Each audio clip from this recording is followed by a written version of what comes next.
Nora Hale se apretó la muñeca contra el pecho y contó los nudos. 7. Los mismos que ayer. Los mismos que el día anterior. Tenía 18 años. La soga había estado allí tanto tiempo que ya no la sentía. Lo que todavía sentía era el silencio. Esa clase particular de silencio que hace una casa cuando el hombre que vive en ella quiere que desaparezcas. No sabía que hoy un vaquero que pasaba por Dust Creek, Colorado, detendría su caballo. Lo haría en el callejón equivocado en el momento justo, y nada después de eso volvería a ser igual. Si esta historia te conmueve, por favor suscríbete y acompaña a Nora hasta el final. Deja un comentario diciendo desde qué ciudad nos estás viendo. Me encanta ver hasta dónde viajan estas historias. El verano de 1883 golpeó Dust Creek en el territorio de Colorado. Lo hizo con fuerza y sin piedad. El calor de julio cocinó las calles de arcilla roja. Las convirtió en algo que se agrietaba bajo el casco de un caballo. Al mediodía, el aire sobre la calle principal titilaba. A las 2 de la tarde, hasta los perros habían dejado de fingir que tenían a dónde ir. Eli Calhoun llegó desde el sur poco después de las 11. Su cantimplora estaba seca. Su camisa estaba empapada. Tenía $4 en el bolsillo. Llevaba una lista de provisiones en la cabeza. Y no tenía intención de quedarse más tiempo del necesario para conseguir lo que necesitaba y marcharse. Ató su caballo en la tienda de Garner y entró. El hombre detrás del mostrador tenía el rostro de alguien a quien la vida había decepcionado. Lo había hecho en pequeñas dosis durante tantos años que la marca se había vuelto permanente. Miró a Eli como la gente del pueblo siempre miraba a los peones de rancho. Útiles durante 15 minutos, indeseables después de eso. ¿Qué necesitas?, dijo Garner. Café, sal, cerdo, 2 libras de frijoles secos, munición Winchester. L.A. puso el dinero en el mostrador y una fuente de agua. Tengo un equipo acampado a 2 millas al sur, 40 cabezas. El arroyo Miller, al este del pueblo, a media milla. Garner empezó a sacar cosas de los estantes. Nadie los molestará allí. Agradecido, Garner envolvió la carne de cerdo salada y le dijo un precio. Eli lo pagó. Recogió sus cosas y se dio la vuelta para irse. Fue entonces cuando lo oyó. Venía del callejón lateral entre la tienda y el edificio de al lado. Una estrecha franja de sombra que la mayoría de la gente pasaba sin mirar. Una voz baja, áspera en los bordes, como algo que no se había usado lo suficiente, apenas más fuerte que el viento entre la hierba seca. Y estaba leyendo: Soy grande, contengo multitudes. Una respiración, una pausa. Soy grande. Contengo multitudes, como alguien que intenta retener las palabras antes de que se disuelvan. Eli dejó sus cosas en el porche. Caminó hasta el borde del edificio y miró hacia el callejón. La ventana estaba a 8 pies de altura en la pared, con barrotes de hierro. 4 de ellos, espaciados uniformemente, del tipo que se instala cuando quieres asegurarte de que lo que está dentro se quede dentro.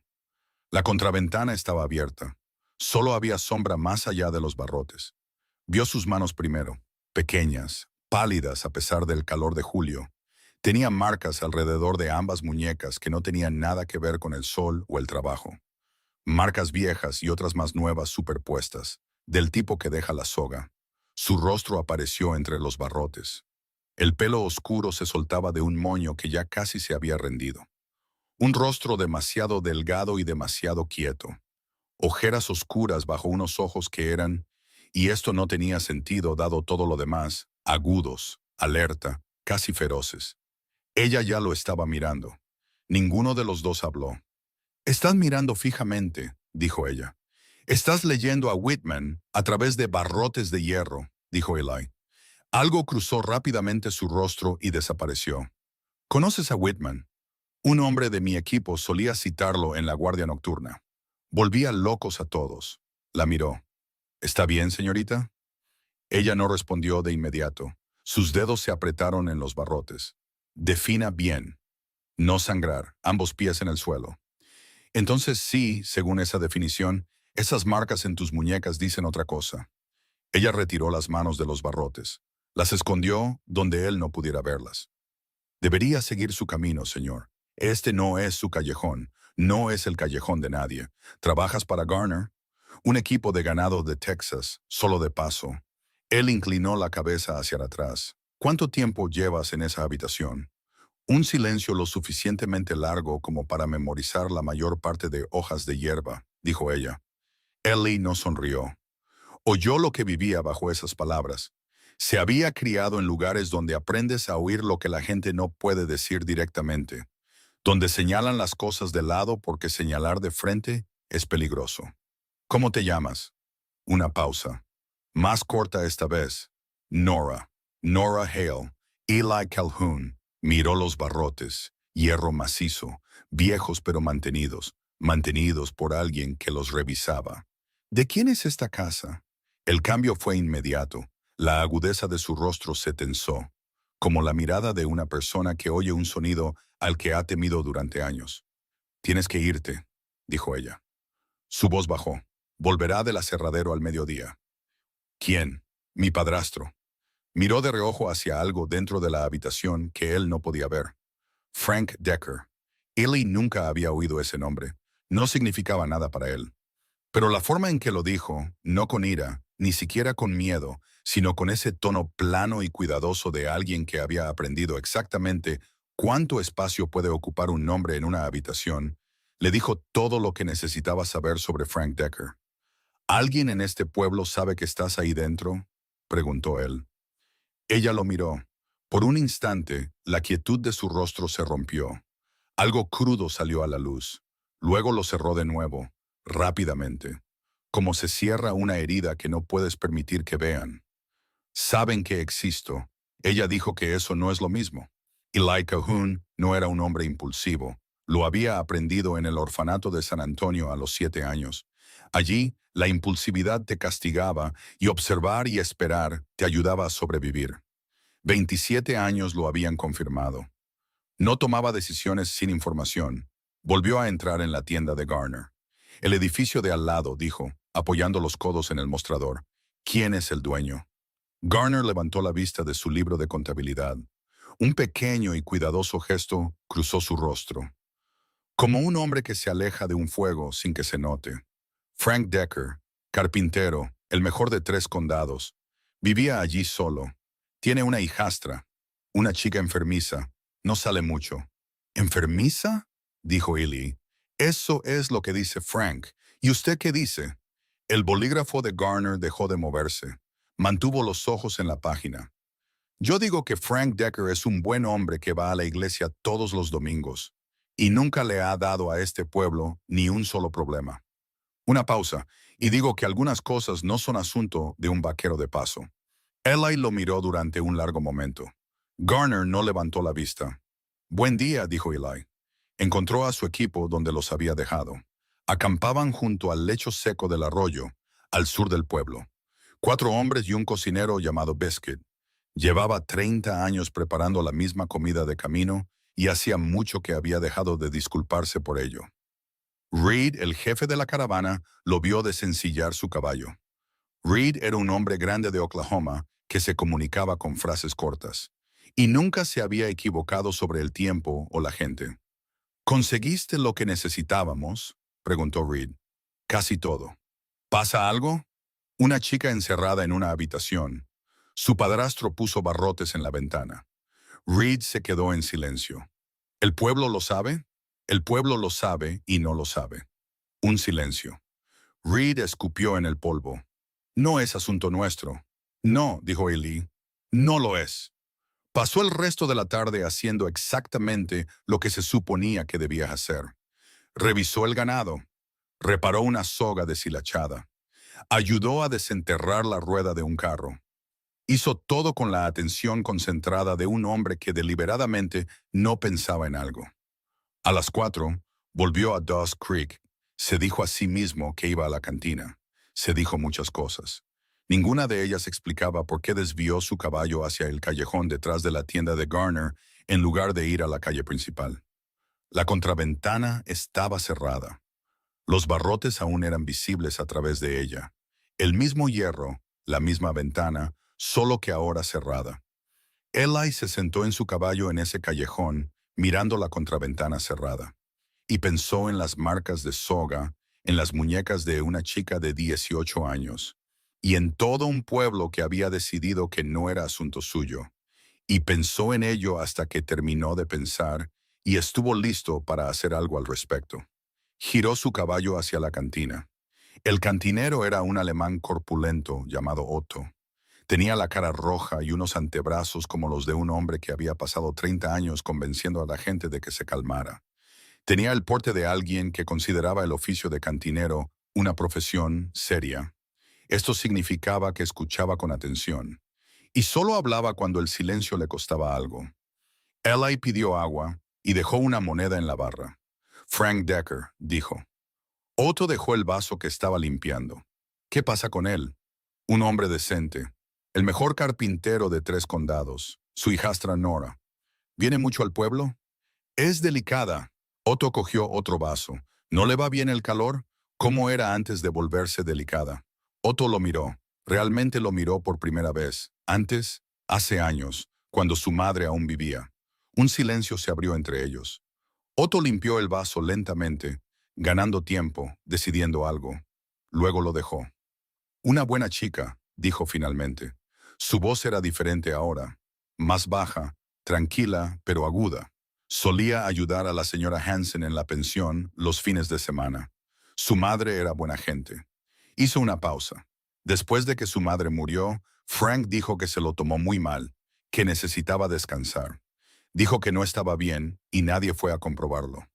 Otto no dijo nada, nadie llamó a la puerta, nadie preguntó. No puedo probar lo que pasa en esa casa.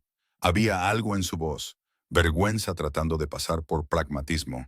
Frank Decker lleva aquí 20 años. Construyó la mitad de los muebles de esta habitación. Están en el consejo de la iglesia.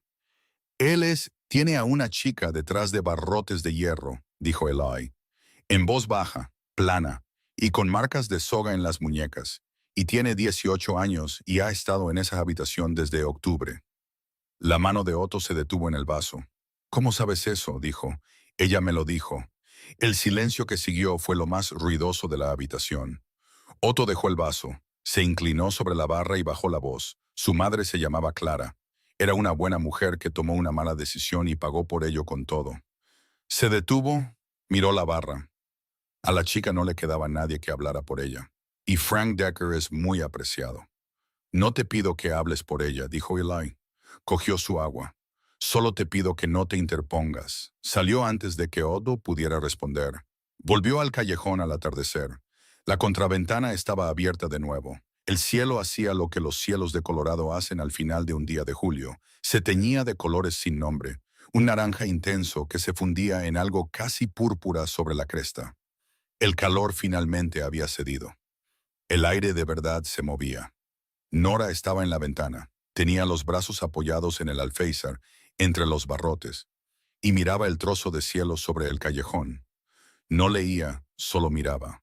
Como una persona que ha aprendido a tomar lo que puede y sabe reconocer un buen cielo cuando lo ve. Oyó su caballo y se giró. «Has vuelto», dijo ella. «Sí, te dije que te fueras. Lo hiciste». Se desmontó y se paró justo debajo de ella. La luz se iba rápido. «¿Cuántos años tienes, Nora? ¿Cuánto tiempo llevas en esa habitación?» «Desde octubre». Una pausa. Puso los barrotes en enero, después de que intenté salir por la ventana. Eli miró el hierro, miró sus muñecas, miró su rostro, todavía con esa quietud cuidadosa. La de alguien que ha aprendido a sentir sin mostrarlo, porque mostrarlo costaba todo. «Tu padre», dijo él, «tu verdadero padre. ¿Te dejó algo?» Ella se quedó quieta. «¿Por qué?» «Porque Decker está en una casa que debería ser tuya. Quiero entender qué gana manteniéndote callada». Ella lo estudió el tiempo suficiente para que él supiera que estaba decidiendo si valía la pena decirle la verdad. Luego dijo, «Papá me dejó la casa y la tierra a mí, pero yo tenía 12 años y no había nadie más. Así que mamá obtuvo la custodia y Frank obtuvo a mamá». Su voz era uniforme. Se lo había dicho a sí misma tantas veces que las palabras se habían desgastado. «Si entro en la oficina de un abogado en Denver, Frank lo pierde todo. así que te mantiene aquí. Él lo llama protección. La palabra salió como algo que manejaba con cuidado. Es muy bueno explicando por qué todo es por mi propio bien. ¿Te hace daño? La quietud de su rostro se abrió por un segundo, lo justo para ver lo que había debajo. Define daño, dijo ella, y su voz era tan firme que rompió algo en el pecho de Ellie que había estado cerrado durante mucho tiempo. Miró los barrotes, hierro atornillado al marco. Necesitaría herramientas. Necesitaría la mañana adecuada. Necesitaría que Decker se fuera el tiempo suficiente. Mañana, dijo él, se va a las 6 al aserradero. 6 y vuelve al mediodía. Ella lo observó. ¿En qué estás pensando? Pienso que esos tornillos son de hierro viejo. Pienso que mi equipo tiene una palanca. Pienso que 6 horas es tiempo de sobra. Nora se quedó en silencio. Podía verla procesándolo. No con esperanza, todavía no, sino con el pensamiento cuidadoso y metódico de alguien que ha estado a solas con un problema el tiempo suficiente para conocer todos sus ángulos. El cerrojo de la puerta es más nuevo. Dijo que lo añadió el mes pasado. Lo oirías desde fuera. ¿Qué hay al otro lado de esa pared? Señaló la pared izquierda de la habitación. Un almacén. No entra ahí antes de irse. Ventana en el almacén, una pequeña, sin barrotes.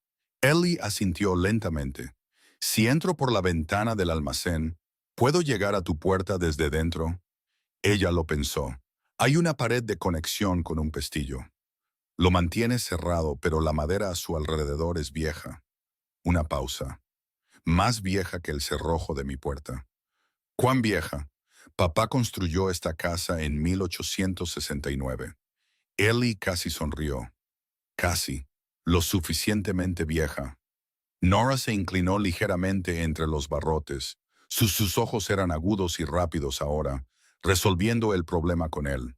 Revisa la cerradura del almacén cada mañana antes de irse. Si rompes algo al entrar, lo verá cuando vuelva a casa. No romperé nada al entrar, lo romperé desde dentro para salir. Para cuando vuelva a casa, ya nos habremos ido. Ella terminó la frase. La dijo como si estuviera probando su peso. Ya nos habremos ido. Apretó la mandíbula. ¿Y tu equipo? ¿Tu ganado? Reed avanzará hacia el norte. Ya los alcanzaré. Perderías días de paga. He perdido cosas peores. Nora lo miró. La aguda fiereza de sus ojos se había transformado en algo más difícil de nombrar. No era suavidad, más bien como se ve una puerta justo antes de que alguien decida abrirla. ¿Por qué?, dijo ella. No me conoces. Tienes un trabajo, un equipo, una dirección a la que ir. ¿Por qué lo harías? Tenía 8 años y estaba en una habitación de la que no podía salir, dijo Ellie. No como la tuya, pero una habitación. Y necesitaba que alguien pasara y no siguiera de largo. La miró. Alguien lo hizo. Esa es toda la razón. Nora Hale lo miró fijamente. Por primera vez desde que la encontró, parecía alguien que no estaba del todo segura de poder mantenerse entera. Sus manos se aferraron a los barrotes. Sus nudillos estaban blancos. Sus ojos brillaban de una manera que no tenía nada que ver con la luz que se desvanecía. No lloró. Tuvo la sensación de que no había llorado en mucho tiempo. En cambio, respiró lenta y deliberadamente, como alguien que se ha enseñado a sí mismo a tomar el dolor y convertirlo en algo útil. Hay una fotografía de mi madre, dijo. Su voz era firme. Y la Biblia de mi padre. Todo lo demás puede quedárselo. ¿Puedes estar lista a las 7? Ella lo miró con esos ojos feroces, hundidos, pero aún ardientes. Llevo 2 años lista, dijo. Eli volvió al campamento del sur con las estrellas apareciendo. El ganado se quejaba del calor, y todo el peso oscuro de Dust Creek se asentaba en su pecho. Reed esperaba junto al fuego. Miró el rostro de Eli y no se molestó en preguntar. Mañana por la mañana, dijo Eli, necesito la palanca y un caballo ensillado y listo en el callejón detrás de la tienda de Garner a las 6:45. Reed se quedó en silencio un largo momento. Miró el fuego. Miró la silueta oscura de Dust Creek contra el cielo. La ventana del almacén, dijo Eli. Está en el lado norte, pequeña, sin barrotes. Entro a las 6:15, en cuanto Decker se vaya. Salgo con la chica a las 6:45. Estaremos a 2 millas al sur del pueblo antes de que él vuelva a casa. Y si vuelve antes, nos moveremos más rápido. Otro silencio. Reed escupió en el polvo. Biscuit tendrá café listo a las 5. Agradecido, Calhoun. Sí, que no te disparen.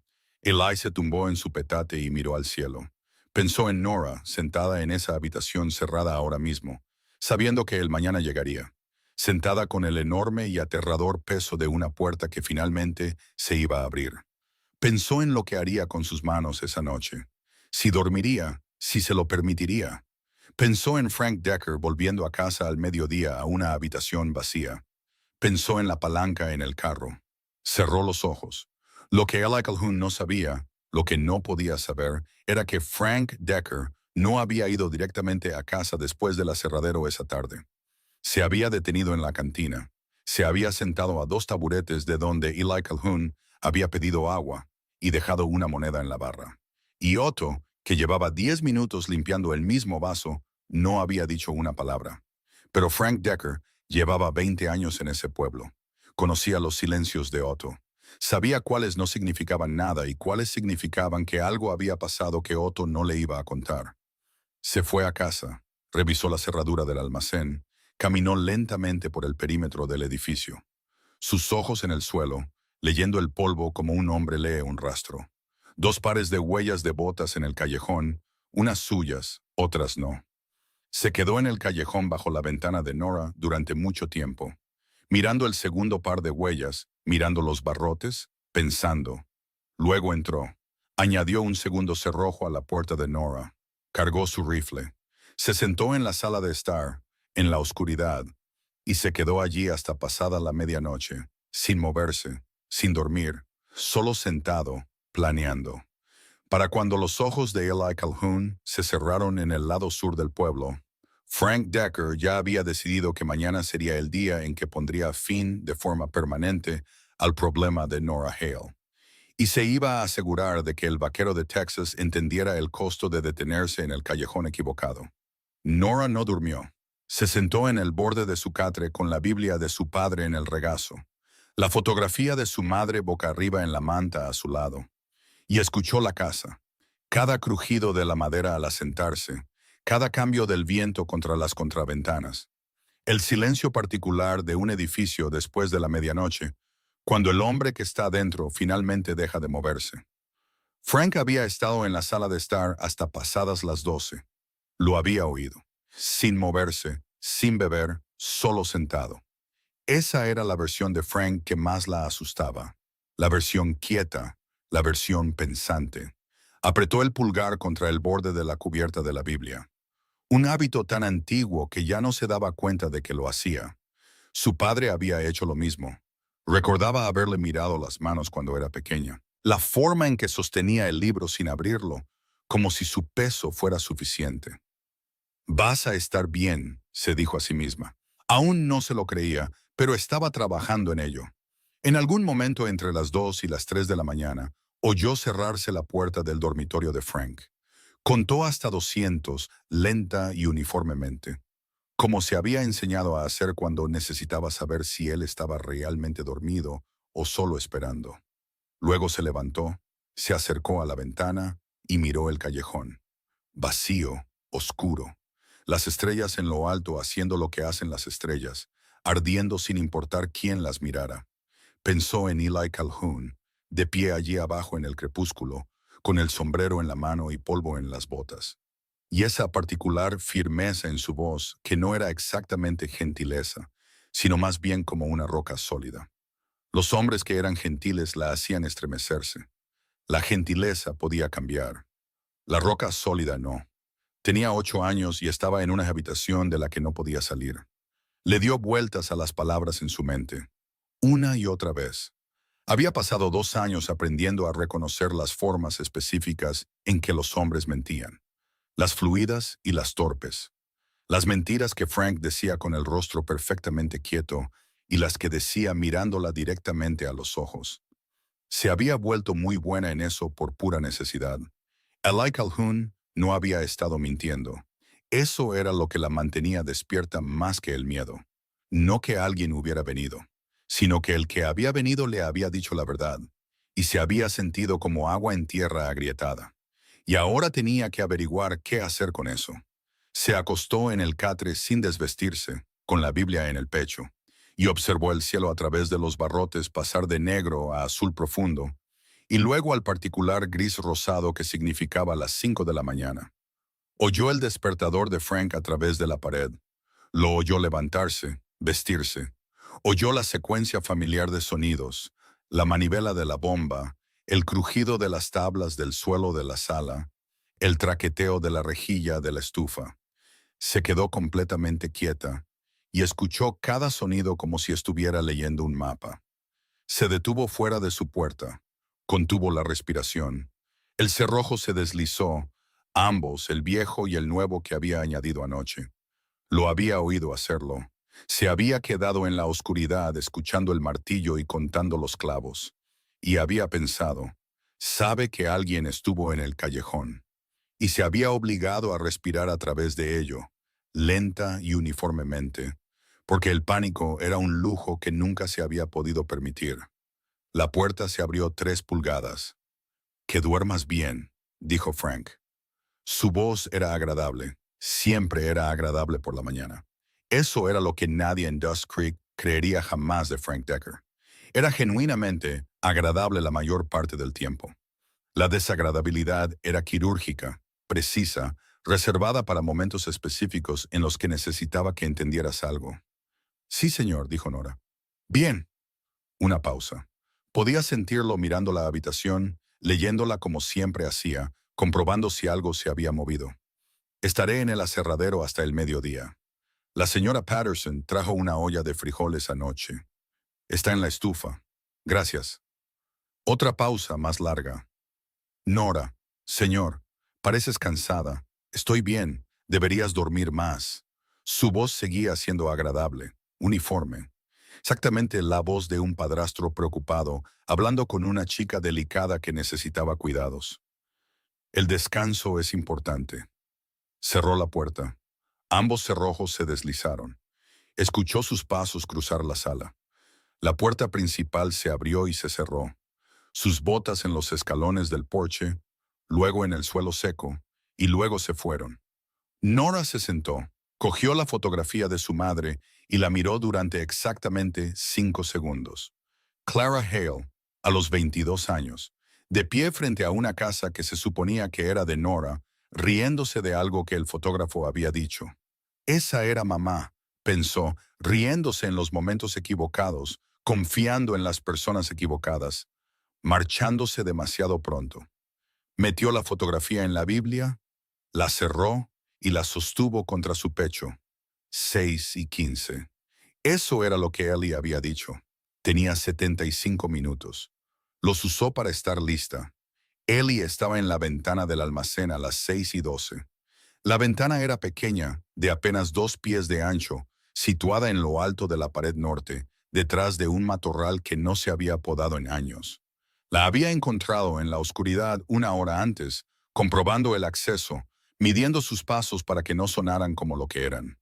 La cerradura de la contraventana exterior era un simple pestillo de hierro, de 20 años de antigüedad, del tipo que se oxida y parece sólido hasta que aplicas la cantidad correcta de presión en el lugar correcto.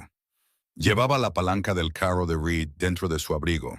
También llevaba su cuchillo, su revólver y la particular calma concentrada que se apoderaba de él cuando se había comprometido con algo. Y el pensamiento había terminado. Abrió el pestillo en menos de 1 minuto. Abrió la contraventana con cuidado. El marco de la ventana era de pino viejo, ligeramente hinchado por el calor del verano. Puso las manos en el alféizar, se subió y entró, y cayó al suelo del almacén sin hacer ruido. Oscuro por dentro, estantes de herramientas, el equipo de carpintería de Frank Decker. Organizado con la pulcritud de un hombre que controlaba su entorno por completo. Cepillos y cinceles ordenados por tamaño. Clavos clasificados en frascos etiquetados. Serrín en el suelo barrido en esquinas cuidadosas. Ellie se quedó quieto un momento y dejó que sus ojos se acostumbraran. La pared de conexión estaba a su izquierda. El pestillo del que Nora le había hablado era un simple gancho y ojal, pero tenía un candado, más nuevo que todo lo demás en la habitación. Lo miró el marco de la puerta a su alrededor. El marco era de pino viejo como todo lo demás. Los tornillos que sujetaban el cerrojo estaban hundidos en madera que había estado allí desde 1869.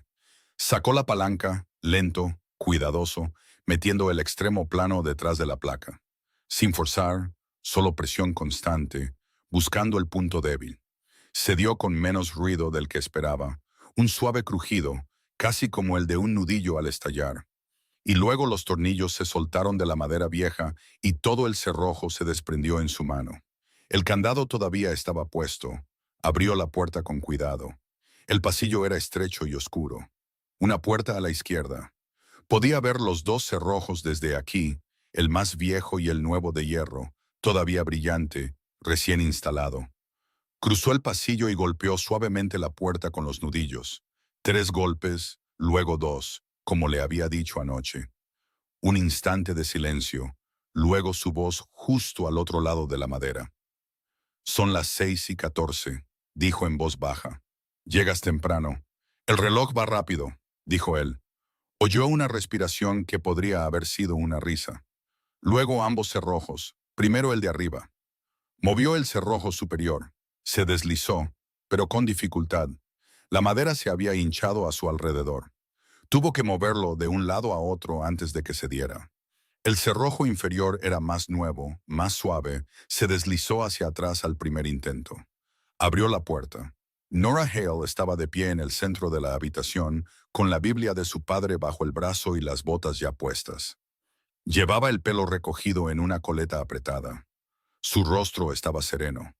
Parecía exactamente una persona que había estado lista durante 2 años y había pasado los últimos 75 minutos asegurándose de que cada segundo contara. Lo miró. La ventana del almacén está abierta, dijo él. Los matorrales del lado norte nos darán cobertura hasta que lleguemos al callejón. Los caballos están a 40 yardas al este. Nos movemos en silencio y rápido. Hizo una pausa. ¿Lista? Te lo dije anoche, dijo ella. Se movieron. Estaban atravesando la ventana del almacén y entrando en los matorrales cuando Nora lo agarró del brazo. Él se detuvo de inmediato, la miró. Ella miraba hacia la casa, sus ojos agudos, leyendo algo. La puerta principal, dijo en voz baja. ¿Oíste eso? Él no lo había oído. ¿Qué? Se abrió. Su mano se apretó en su brazo. Olvidó algo. Siempre olvida algo los jueves y vuelve. Ellie miró la casa, miró el callejón al este. 40 yardas hasta los caballos, terreno abierto. Si Decker aparecía por el lado norte. ¡Corre!, dijo Eli. Nos verá. Nos verá si nos quedamos aquí. ¡Corre, Nora! ¡Ahora! Ella corrió, sin dudar, sin discutir. Se movió como alguien que había pensado en este momento tantas veces que su cuerpo ya sabía qué hacer. Él estaba justo detrás de ella. Llegaron al callejón y Eli lo oyó. La puerta principal cerrándose de nuevo. Pasos en el porche. La voz de Frank Decker, no gritando, solo hablando consigo mismo, como lo hace un hombre cuando está molesto por su propio olvido. El sonido de él volviendo a entrar. No disminuyeron la velocidad. Biscuit tenía los caballos listos al final del callejón, sosteniendo ambas riendas y sin hacer preguntas, porque Reed le había dicho que no hiciera preguntas. Le entregó las riendas a Eli sin decir una palabra. Echó un vistazo a las muñecas de Nora y apartó la vista. Eli ayudó a Nora a subir. Montó detrás de ella. Ve al sur, le dijo a Biscuit. Dile a Reed que estamos a salvo. Ya estoy en camino, dijo Biscuit. Salieron de Dust Creek a un paso controlado, sin correr porque correr llama la atención, porque un hombre y una mujer moviéndose a paso decidido por las afueras del pueblo a las 6:30 de la mañana parecían personas con un lugar razonable al que ir. Ellie mantuvo la respiración regular, la vista al frente. Sintió a Nora sentada recta y quieta delante de él. Su espalda no tocaba su pecho, manteniéndose erguida por pura voluntad. Estaban a 1/4 de milla al sur del pueblo cuando ella soltó un suspiro. Solo uno, largo, lento. como algo que había estado contenido durante 2 años y finalmente tenía suficiente espacio. Aún no estamos a salvo, dijo Eli en voz baja. Lo sé. Otra pausa. Pero estamos fuera. Él no tuvo respuesta para eso. No intentó dar una. Cabalgaron. Alcanzaron a Reed y al rebaño a 2 millas al sur, donde el camino se ensanchaba. El polvo de 43 cabezas de ganado flotaba en el aire caliente de la mañana como una cortina. Reed miró a Nora una vez, miró a Eli y señaló al norte. Sin preguntas, sin discusión. Solo el jefe de la caravana tomando una decisión y comunicándola como Reed comunicaba todo, con el mínimo de palabras necesarias para hacerse entender. Eli ayudó a Nora a bajar cerca del carro de provisiones. Ella se quedó de pie en el suelo y pareció estar evaluando algo. No el paisaje, no el rebaño, sino algo interno. Como una persona que pasa la mano por una pared que acaba de atravesar para asegurarse de que es real. ¿Hasta dónde van al norte?, preguntó. A la frontera de Wyoming, 3 semanas más de camino. Ella asintió. Todavía sostenía la Biblia. No tengo a dónde ir. No lo dijo como una queja o una súplica. Lo dijo como decía la mayoría de las cosas, directamente, con el tono plano y fáctico de una persona que había aprendido que fingir no cambiaba nada. Quiero que sepas que no te pido que resuelvas eso. Solo quiero que sepas cuál es la situación. Sé cuál es la situación, dijo Eli. Entonces, ¿qué hacemos? Hay un pueblo llamado Harlan's Fork a 2 días al norte. Tiene un juez, una oficina de tierras y un telégrafo. Puedes presentar una queja desde allí, empezar el reclamo de tu propiedad con un abogado. La miró. Después de eso depende de ti. Ella se quedó en silencio un momento. ¿Y entre aquí y Harlan's Fork? Cabalgas con nosotros. ¿Tu jefe de caravana estuvo de acuerdo con eso? No estuvo en desacuerdo. Algo parpadeó en su rostro, casi una sonrisa. No del todo. Eso no es lo mismo. Con Reed es casi lo mismo. Miró la Biblia en sus manos, miró el camino abierto que se extendía hacia el norte a través del calor del verano. Miró a este grupo de extraños y su ganado, y a su cocinero, que había mirado sus muñecas y había apartado la vista porque algunas cosas era mejor reconocerlas en silencio. De acuerdo, dijo. Fue en ese momento que el disparo del rifle de Frank Decker partió el aire de la mañana. La bala impactó en la tierra a 2 pies a la izquierda de Eli. El caballo relinchó, el ganado se sobresaltó.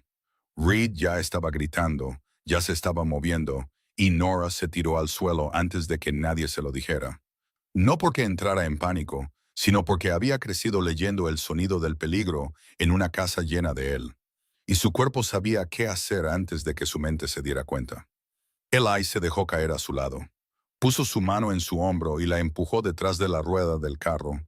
Sacó su revólver. Decker estaba en la cresta al este. No en el aserradero, ni siquiera yendo al aserradero. Había cabalgado con fuerza en el momento en que encontró el almacén, el cerrojo arrancado, la ventana abierta, la habitación vacía con una ausencia con forma de Biblia en el catre. Y había cruzado la cresta oriental para adelantárseles. 20 años en este pueblo. Conocía todos los caminos hacia el sur. Nora Hale.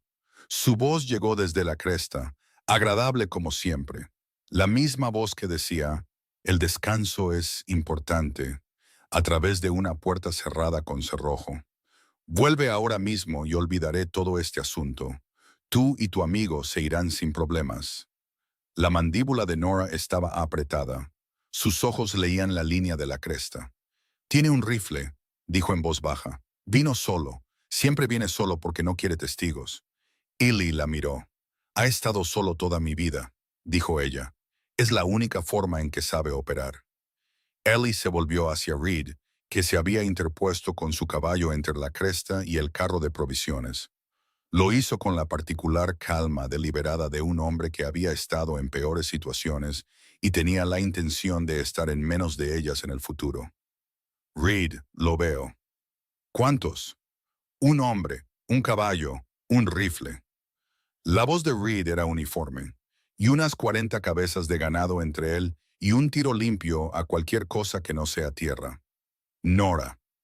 Eli la miró. ¿Esa fotografía y esa Biblia es todo lo que te llevaste de la casa?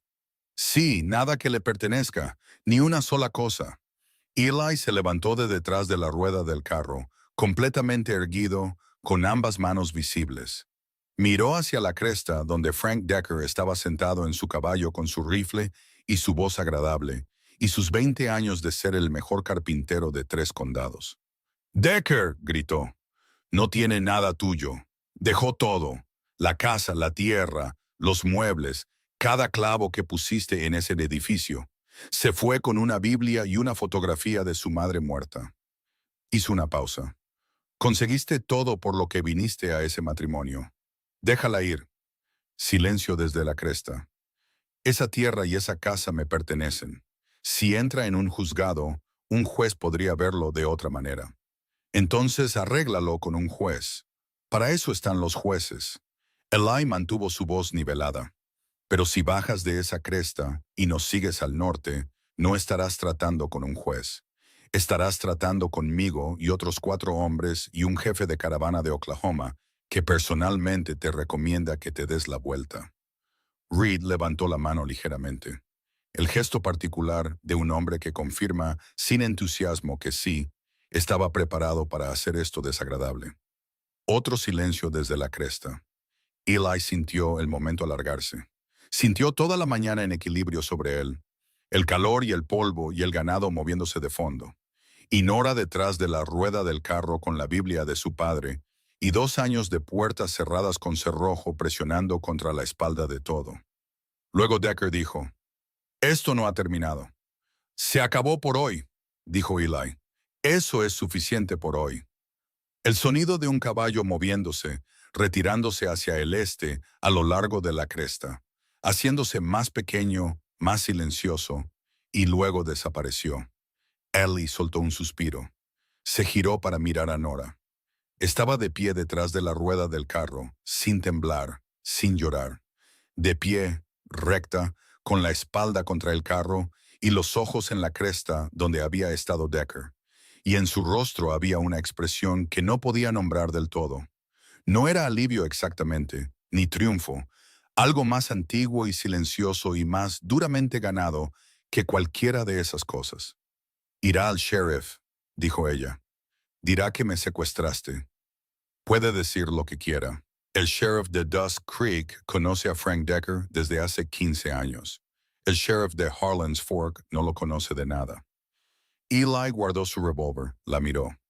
«Dijiste que conoces los documentos de la tierra de tu padre, lo que falsificó y lo que no.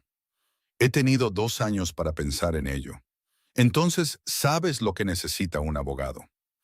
Ella lo miró. La aguda fiereza de sus ojos había vuelto. Esa cualidad que había notado por primera vez a través de los barrotes. La cosa que no encajaba con las marcas de soga y la habitación cerrada. La parte de ella que Frank Decker aparentemente había encerrado pero nunca había logrado extinguir del todo. «Sé exactamente lo que necesita un abogado», dijo. La voz de Reed llegó desde detrás de ellos, completamente sin drama. «¿Nos movemos o nos quedamos aquí parados?» Ellie miró a Nora. Nora miró a Eli. «Nos movemos», dijo ella. Caminó hacia el caballo, puso el pie en el estribo y se subió sin ayuda.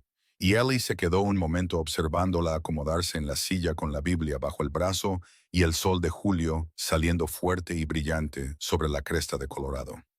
Y pensó que lo más peligroso que Frank Decker había hecho jamás fue pasar 2 años encerrando a esa chica en particular en una habitación. Porque ahora estaba fuera y sabía exactamente lo que iba a hacer a continuación. Cabalgaron hacia el norte durante 3 horas antes de que Nora hablara. No porque no tuviera nada que decir. Eli tenía la sensación de que tenía unas 1000 cosas guardadas detrás de los dientes, ordenadas y catalogadas como había ordenado todo en esa habitación. Con cuidado, metódicamente, porque el cuidado y el método la habían mantenido con vida. Habló cuando estuvo lista y no antes, y él respetó eso lo suficiente como para no llenar el silencio con ruido. El ganado se movía lento y constante delante de ellos. Biscuit conducía el carro de provisiones. Reed iba en cabeza sin mirar atrás. El sol de julio subía y el camino de arcilla roja se extendía hacia el norte, y la distancia entre ellos y Dust Creek crecía con cada paso. Y Eli observaba a Nora de reojo y la vio hacer algo que reconoció. Estaba aprendiendo a respirar afuera. No el acto físico, había estado respirando bien, sino el otro tipo. El tipo en el que te das cuenta de que el aire ya no tiene techo, donde sigues esperando que las paredes se cierren de nuevo y no lo hacen. Y tu cuerpo no sabe qué hacer con eso, así que sigue preparándose para algo que no va a llegar. Él conocía esa sensación, la había sentido a los 9 años, al salir del orfanato de San Antonio por primera vez en 2 años. Tus pulmones no confían en el espacio abierto de inmediato. Lleva tiempo. No se detendrá en el sheriff, dijo Nora finalmente. Lo sé. El sheriff de Dusk Creek es un hombre llamado Briggs. Ha cenado en la mesa de Frank 6 veces en el último año. Las conté a través de la ventana. Hizo una pausa. Frank le dirá que soy inestable, que fui llevada contra mi voluntad por un vagabundo. Briggs le creerá porque es más fácil que no creerle. ¿Qué tan rápido puede cabalgar Briggs? Más rápido que un rebaño de ganado. Eli miró el camino por delante. 43 cabezas de ganado moviéndose a velocidad de ganado, que no era velocidad rápida bajo ninguna definición. ¿A qué distancia está el próximo pueblo entre aquí y Harlan's Fork? Cutter's Crossing, a unas 8 millas al norte. Pequeño, tal vez 40 personas. Ella lo pensó. Hay una estación de telégrafo allí. Frank podría telegrafiar a Harlan's Fork antes incluso de hablar con Briggs. Eli le dio vueltas a eso. Telégrafo significaba que Harlan's Fork sabría que venían antes de que llegaran. Significaba que cualquier recepción que les esperara allí arriba ya estaba siendo organizada por un hombre con 20 años de credibilidad y una voz agradable. Y una historia que sonaba exactamente como lo que diría un buen padrastro preocupado. ¿Puedes telegrafiar a alguien?, preguntó. ¿Alguien que te conociera antes? ¿Alguien que conociera a tu padre? Ella se quedó en silencio un momento.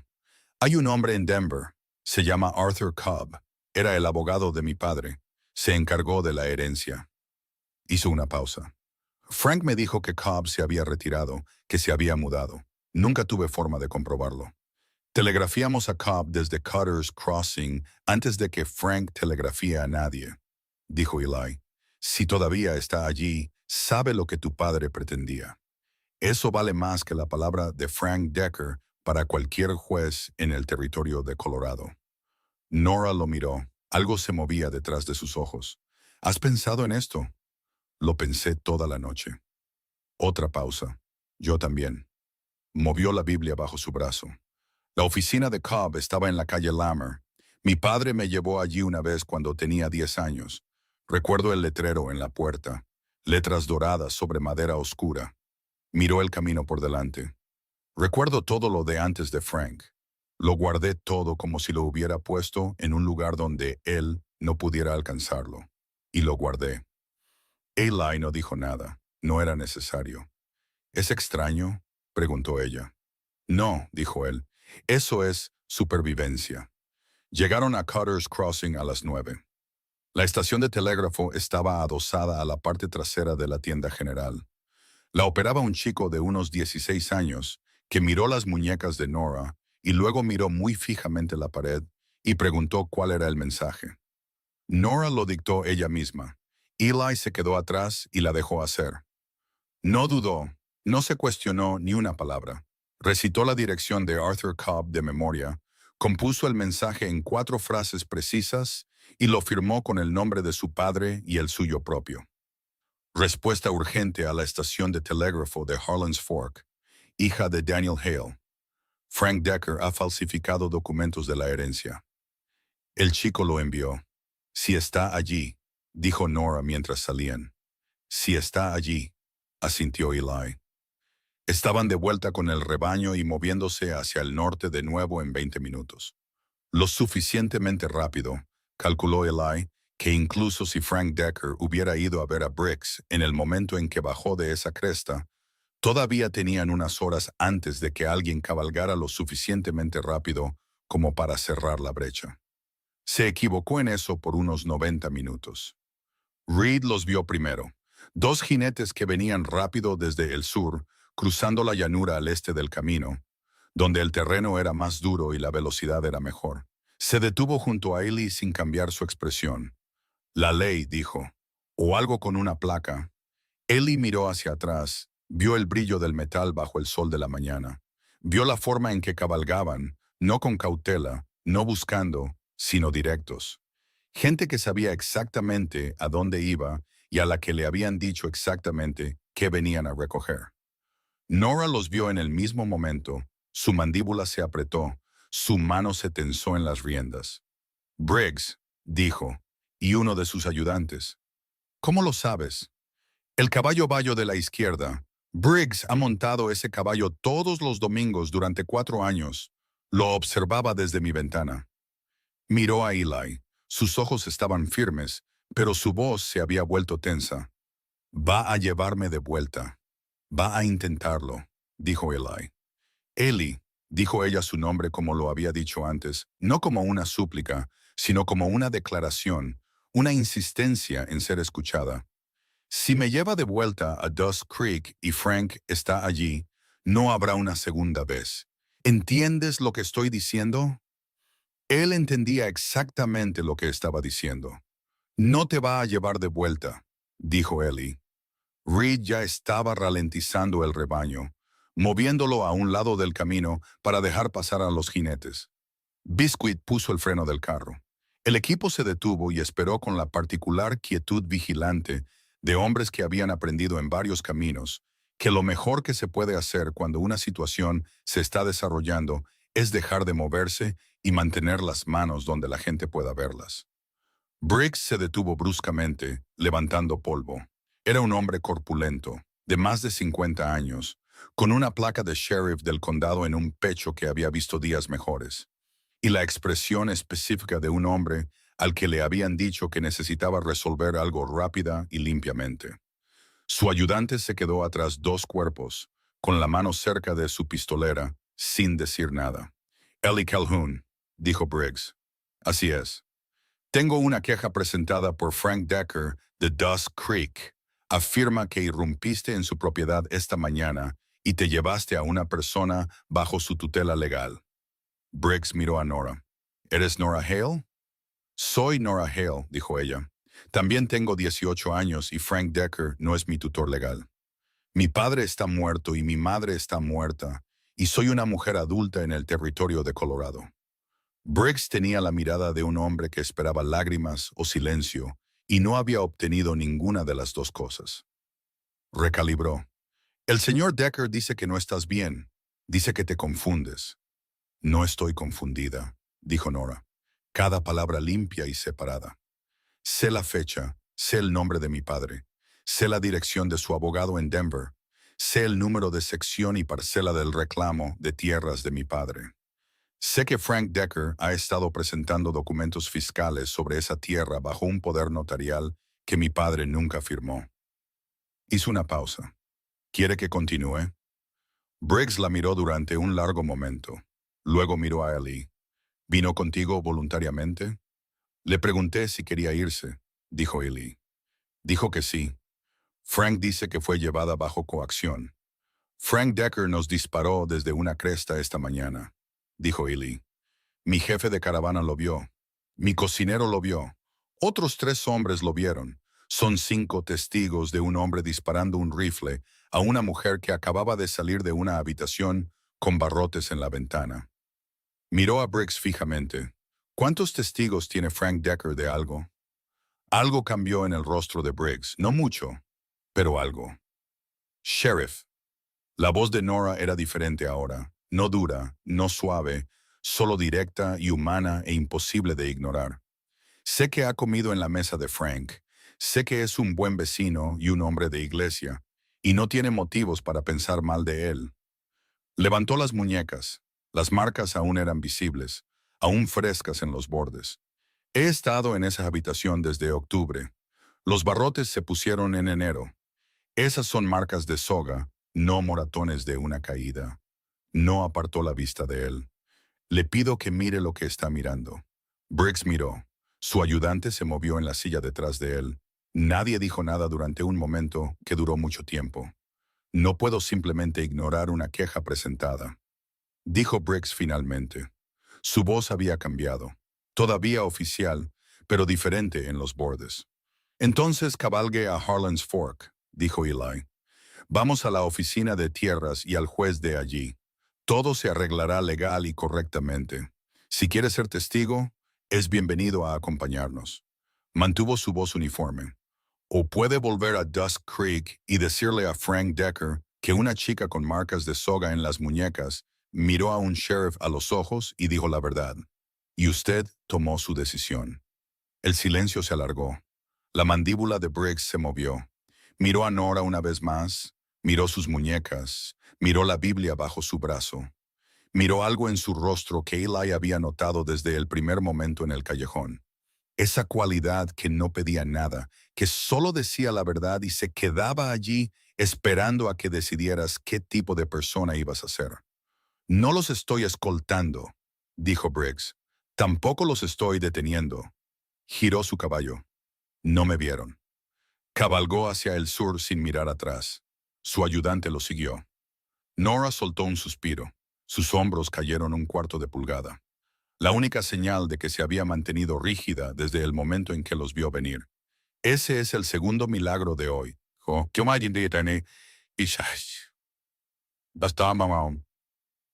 El primero fue que Decker fallara a 40 yardas, dijo Eli. Nunca falla cuando quiere acertar.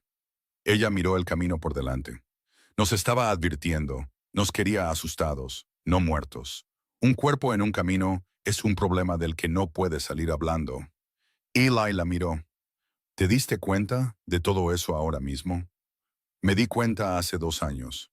Hizo avanzar su caballo. Tuve mucho tiempo para pensar. Siguieron hacia el norte. El día se hizo más caluroso. El camino se hizo más duro. Alrededor del mediodía, Biscuit sacó galletas secas y café frío del carro de provisiones sin ceremonia.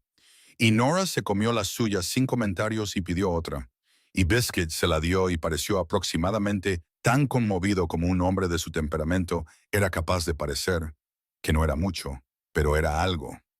Fue Reed quien se acercó a Eli esa tarde cuando Nora se había adelantado un poco y cabalgaba junto a uno de los miembros del equipo, un joven peón llamado Whit, que hablaba demasiado y aparentemente había descubierto que Nora realmente respondía a preguntas sobre Denver y abogados y reclamos de tierras, lo que era más interesante para él de lo que podría haber sido para la mayoría de los vaqueros de 18 años. «Va a estar bien», dijo Reed. «Sí», dijo Eli. «Lo supiste desde el callejón, más o menos». Reed cabalgó en silencio por un momento. «Decker no ha terminado». «Lo sé. Un hombre como ese no presenta una queja y dispara un tiro de advertencia y se va a casa a cenar. Está tramando algo». «Lo sé», dijo Eli de nuevo. Reed miró a Nora, que en ese momento le explicaba a Whit la diferencia entre una escritura de renuncia y una escritura de garantía con la autoridad precisa de alguien que no había tenido nada que hacer durante 2 años más que leer los papeles legales de su padre y pensar en lo que significaban. «¿Ella lo sabe?», preguntó Reed. «Lo sabe». «Bien». Reed retiró su caballo. «Entonces ambos saben lo que les espera en Harlan's Fork». Llegaron a las afueras de Harlan's Fork justo cuando el sol bajaba y el calor finalmente comenzaba a aflojar su agarre en el día. Un pueblo en toda regla para los estándares del territorio. 2 calles, un juzgado, una oficina de tierras con su horario pintado en la ventana, un hotel, una estación de telégrafo. Ellie fue primero a la estación de telégrafo.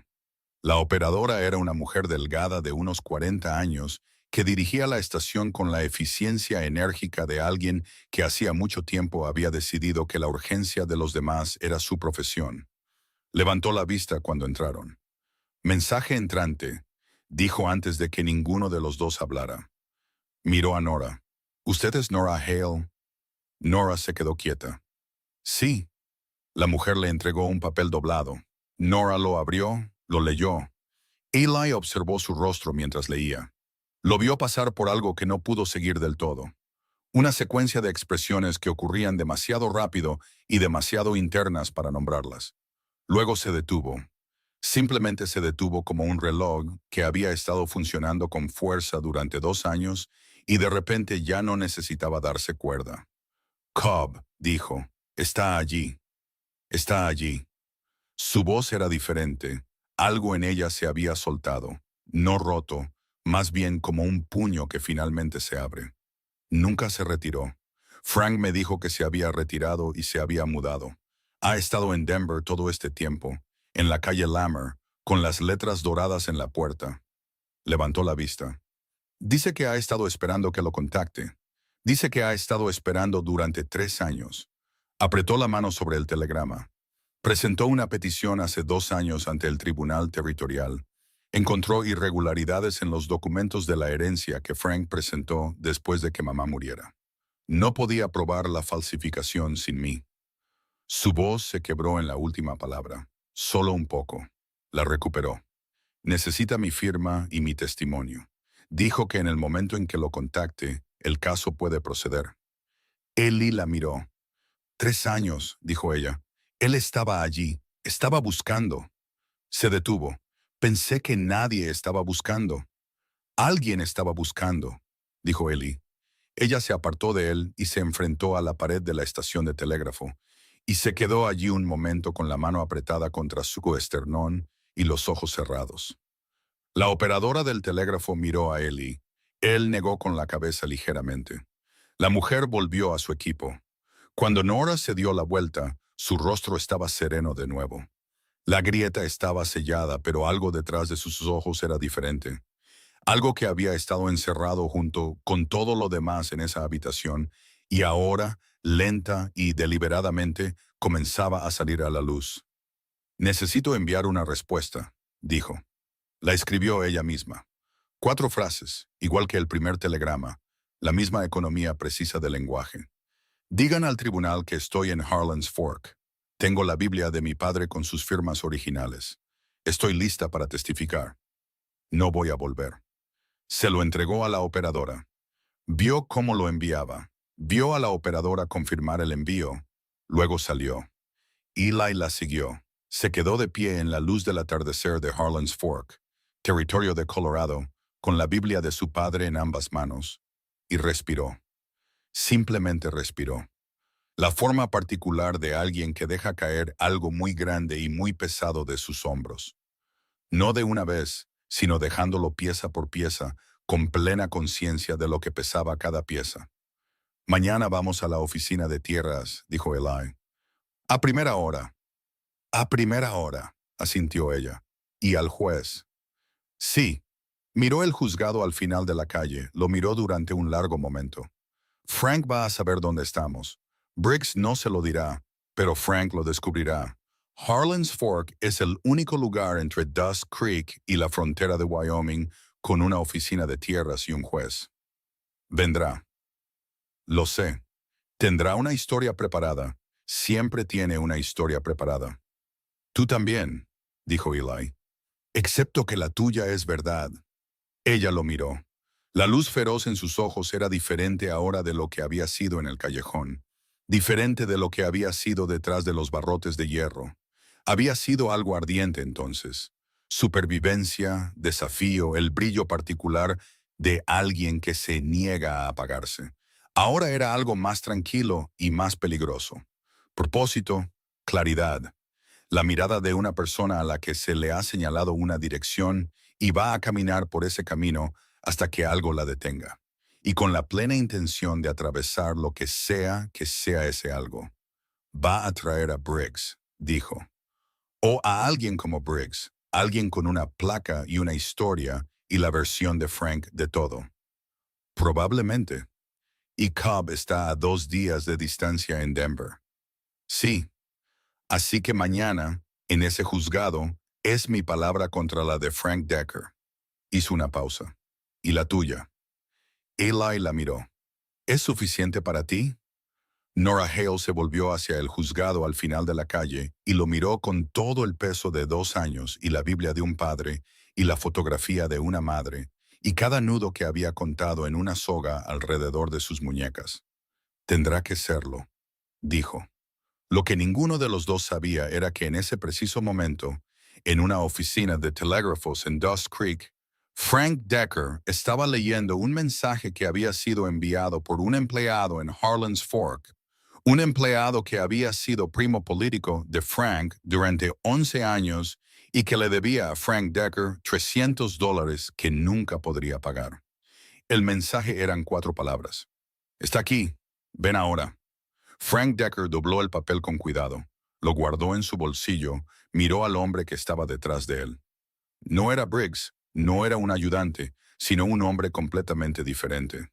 Un hombre con el que Frank había hecho negocios discretamente durante años. Un hombre que sabía cómo hacer que los problemas se callaran permanentemente. Le pagó en efectivo y le dijo que cabalgara rápido. Eli tampoco durmió esa noche, pero por razones diferentes a las de Nora. Ella estaba en el hotel, en una habitación real con una cerradura real, una cerradura que ella controlaba. Y él la había visto probar el cerrojo 2 veces antes de cerrar la puerta. Y había entendido exactamente por qué lo hacía, y no dijo nada. Reed y el equipo estaban acampados al sur del pueblo con el rebaño. Biscuit le había dado a Nora una manta sin que se lo pidieran y miró al suelo cuando ella le dio las gracias. Eli se sentó en la silla fuera de su puerta, con su revólver en la rodilla, y pensó en el primo político de Frank Decker y en cuántas personas en cuántos pueblos entre aquí y Dust Creek le debían algo a Frank Decker. La respuesta era probablemente más de las que quería contar. Pensó en el hombre que Frank había contratado. No Briggs, no un ayudante, algo más. Frank Decker había dirigido una operación discreta durante años. Hombres discretos con métodos discretos que hacían desaparecer problemas discretos. Una chica encerrada en una habitación con barrotes era un método discreto. También lo era lo que viniera después. A las 2 de la mañana, oyó el cerrojo de Nora abrirse. Abrió la puerta y lo miró sentado en la silla. No pareció sorprendida. «No has dormido», dijo ella. «Tú tampoco». Salió y se sentó en el suelo junto a su silla, con la espalda contra la pared y la Biblia de su padre en el regazo. Y se sentaron así en el pasillo oscuro del hotel de Harlan's Fork sin hablar. Y de alguna manera eso fue mejor que estar cada uno solo con sus pensamientos. Después de un rato, ella dijo, «Háblame del orfanato. No hay mucho que contar. Me contaste lo suficiente anoche para sacarme de esa habitación. Hay más». Él miró la pared del fondo. 7 años. Mis padres murieron en primavera. No tenía familia que me acogiera. El orfanato de San Antonio estaba dirigido por un hombre llamado Puit, que creía que los niños mejoraban con la dificultad.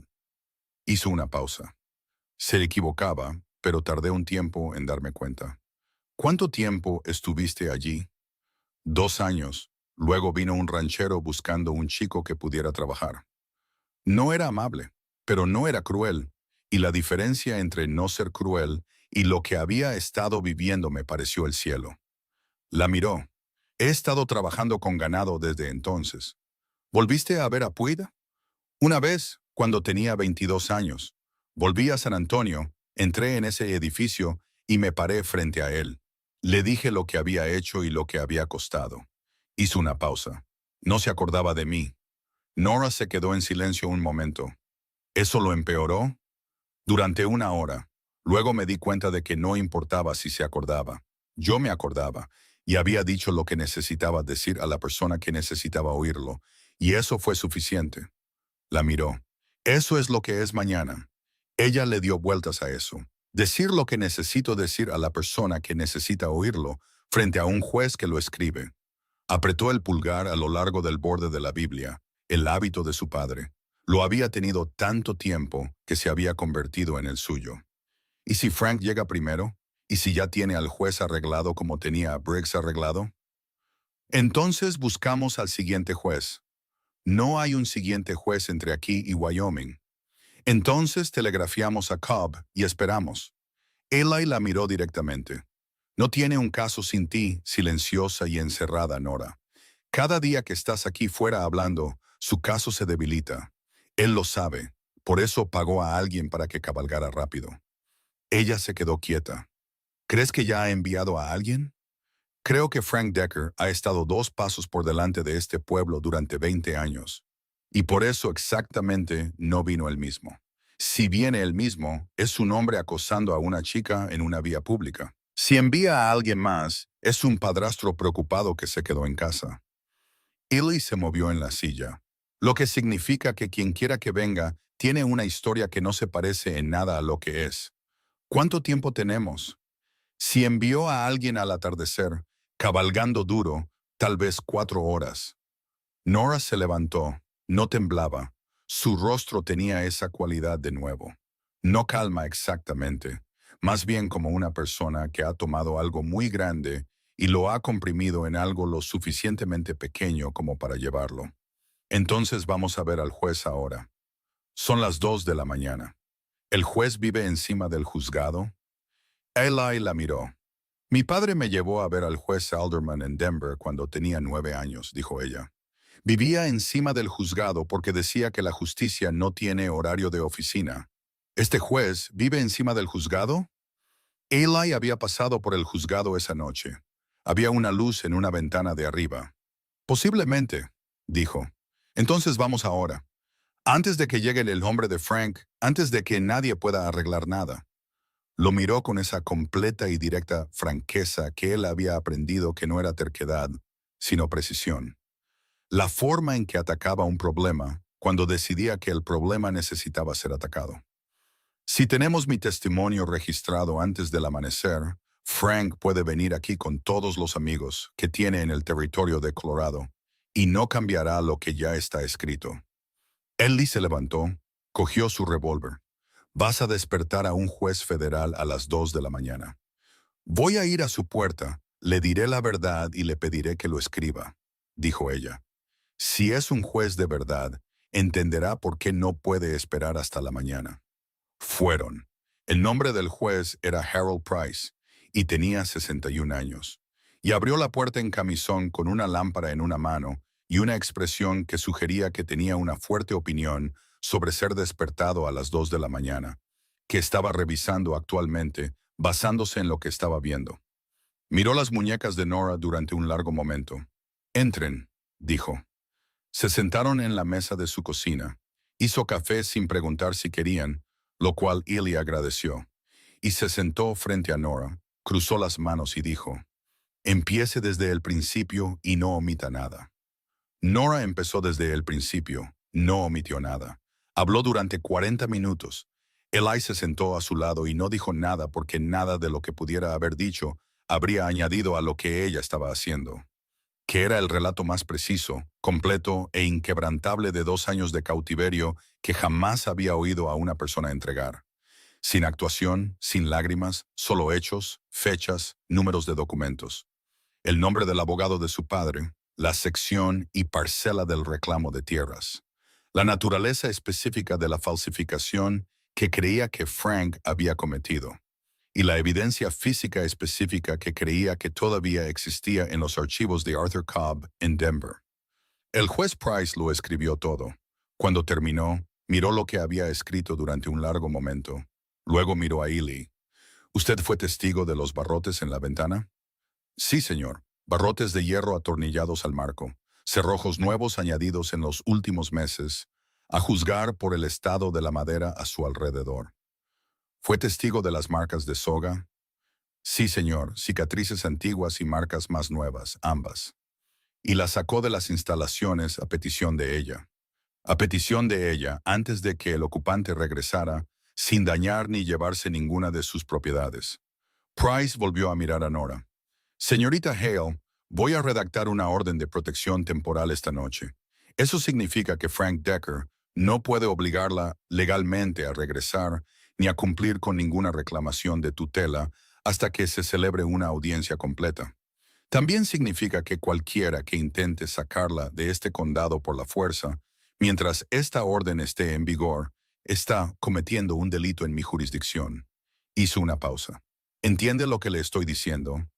¿Me está diciendo que estoy protegida por la ley hasta la audiencia? Correcto. ¿Y la audiencia requerirá la presencia de Cobb? ¿Su testimonio o sus documentos? Sí, telegrafiaré al Tribunal Territorial en Denver a primera hora y solicitaré una revisión acelerada dadas las circunstancias. La miró fijamente. Este no es un proceso rápido, señorita Hale. Incluso con un abogado que ya tiene pruebas, estas cosas llevan semanas. He esperado 2 años, dijo Nora. Puedo esperar semanas. Price escribió durante otros 10 minutos, firmó el documento, lo selló con su sello oficial, lo deslizó sobre la mesa hacia Nora. Ella lo cogió con ambas manos y lo sostuvo como sostenía la Biblia, como algo real que podía ser arrebatado y por lo tanto debía ser sostenido con cuidado. Gracias, dijo. No me dé las gracias todavía, dijo Price. Frank Decker va a impugnar cada palabra de esto. Su abogado es mejor que la mayoría. La miró. Pero usted es una testigo mejor que la mayoría, así que ya veremos. Volvieron al hotel en la oscuridad. Nora sostenía la orden de protección y la Biblia juntas en ambos brazos. Eli caminaba a su lado, y ninguno de los dos habló, y el silencio entre ellos ya no estaba vacío. Tenía peso y textura y la cualidad específica de un propósito compartido que es diferente de cualquier otro tipo de silencio. Deberías dormir ahora, dijo él cuando llegaron a la puerta del hotel. Lo sé. Ella no se movió de inmediato. Ellie, sí. Cuando llegue el hombre de Frank, yo me encargaré. Eso no es lo que iba a decir. Ella lo miró. Cuando llegue el hombre de Frank, necesito que me dejes encargarme a mí. Sea cual sea la historia con la que lo hayan enviado, diga lo que diga sobre mí, necesito ser yo quien responda, no tú.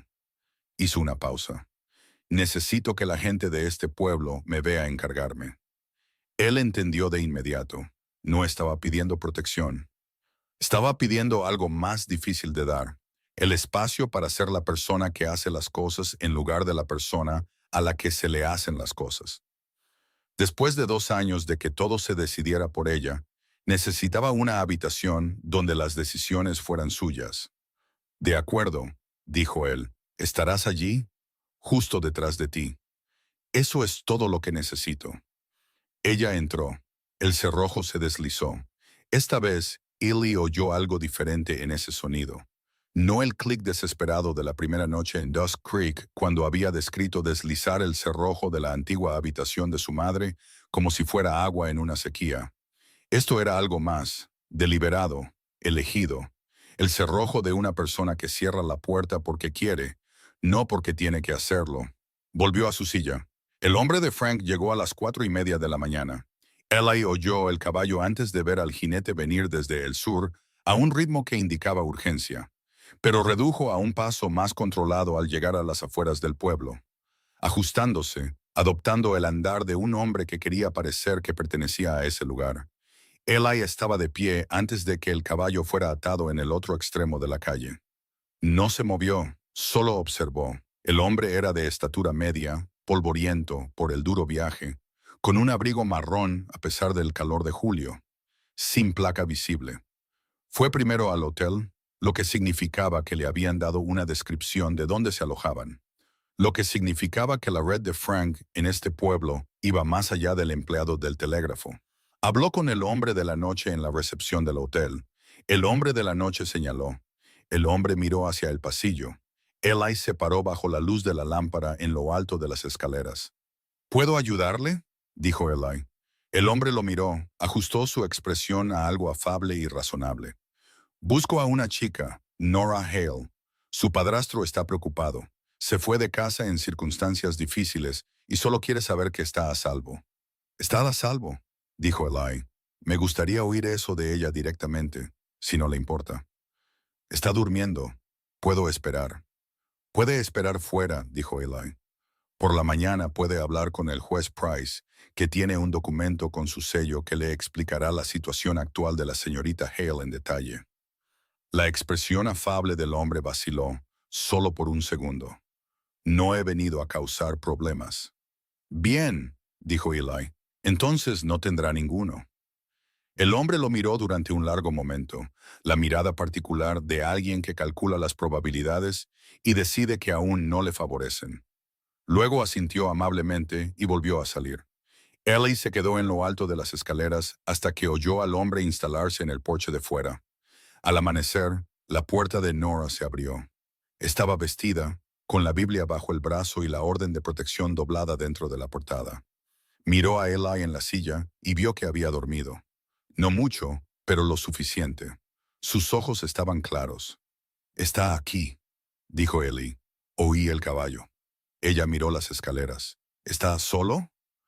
«Por ahora», asintió una vez, caminó hacia las escaleras. Eli se levantó y se puso a caminar detrás de ella, no a su lado, detrás de ella, exactamente como ella había pedido. El hombre estaba en el porche. Se levantó cuando la vio. Compuso su rostro en un alivio preocupado. «Señorita Hale, gracias a Dios, su padrastro ha estado fuera de sí de preocupación. Si tan solo viniera conmigo...» «No», dijo Nora. El hombre parpadeó. «¿Perdón?» «Dije que no». Sacó la orden de protección de la Biblia y la extendió. «Tengo una orden judicial firmada por el juez Harold Price de Harlan's Fork, emitida a las 3 de esta mañana.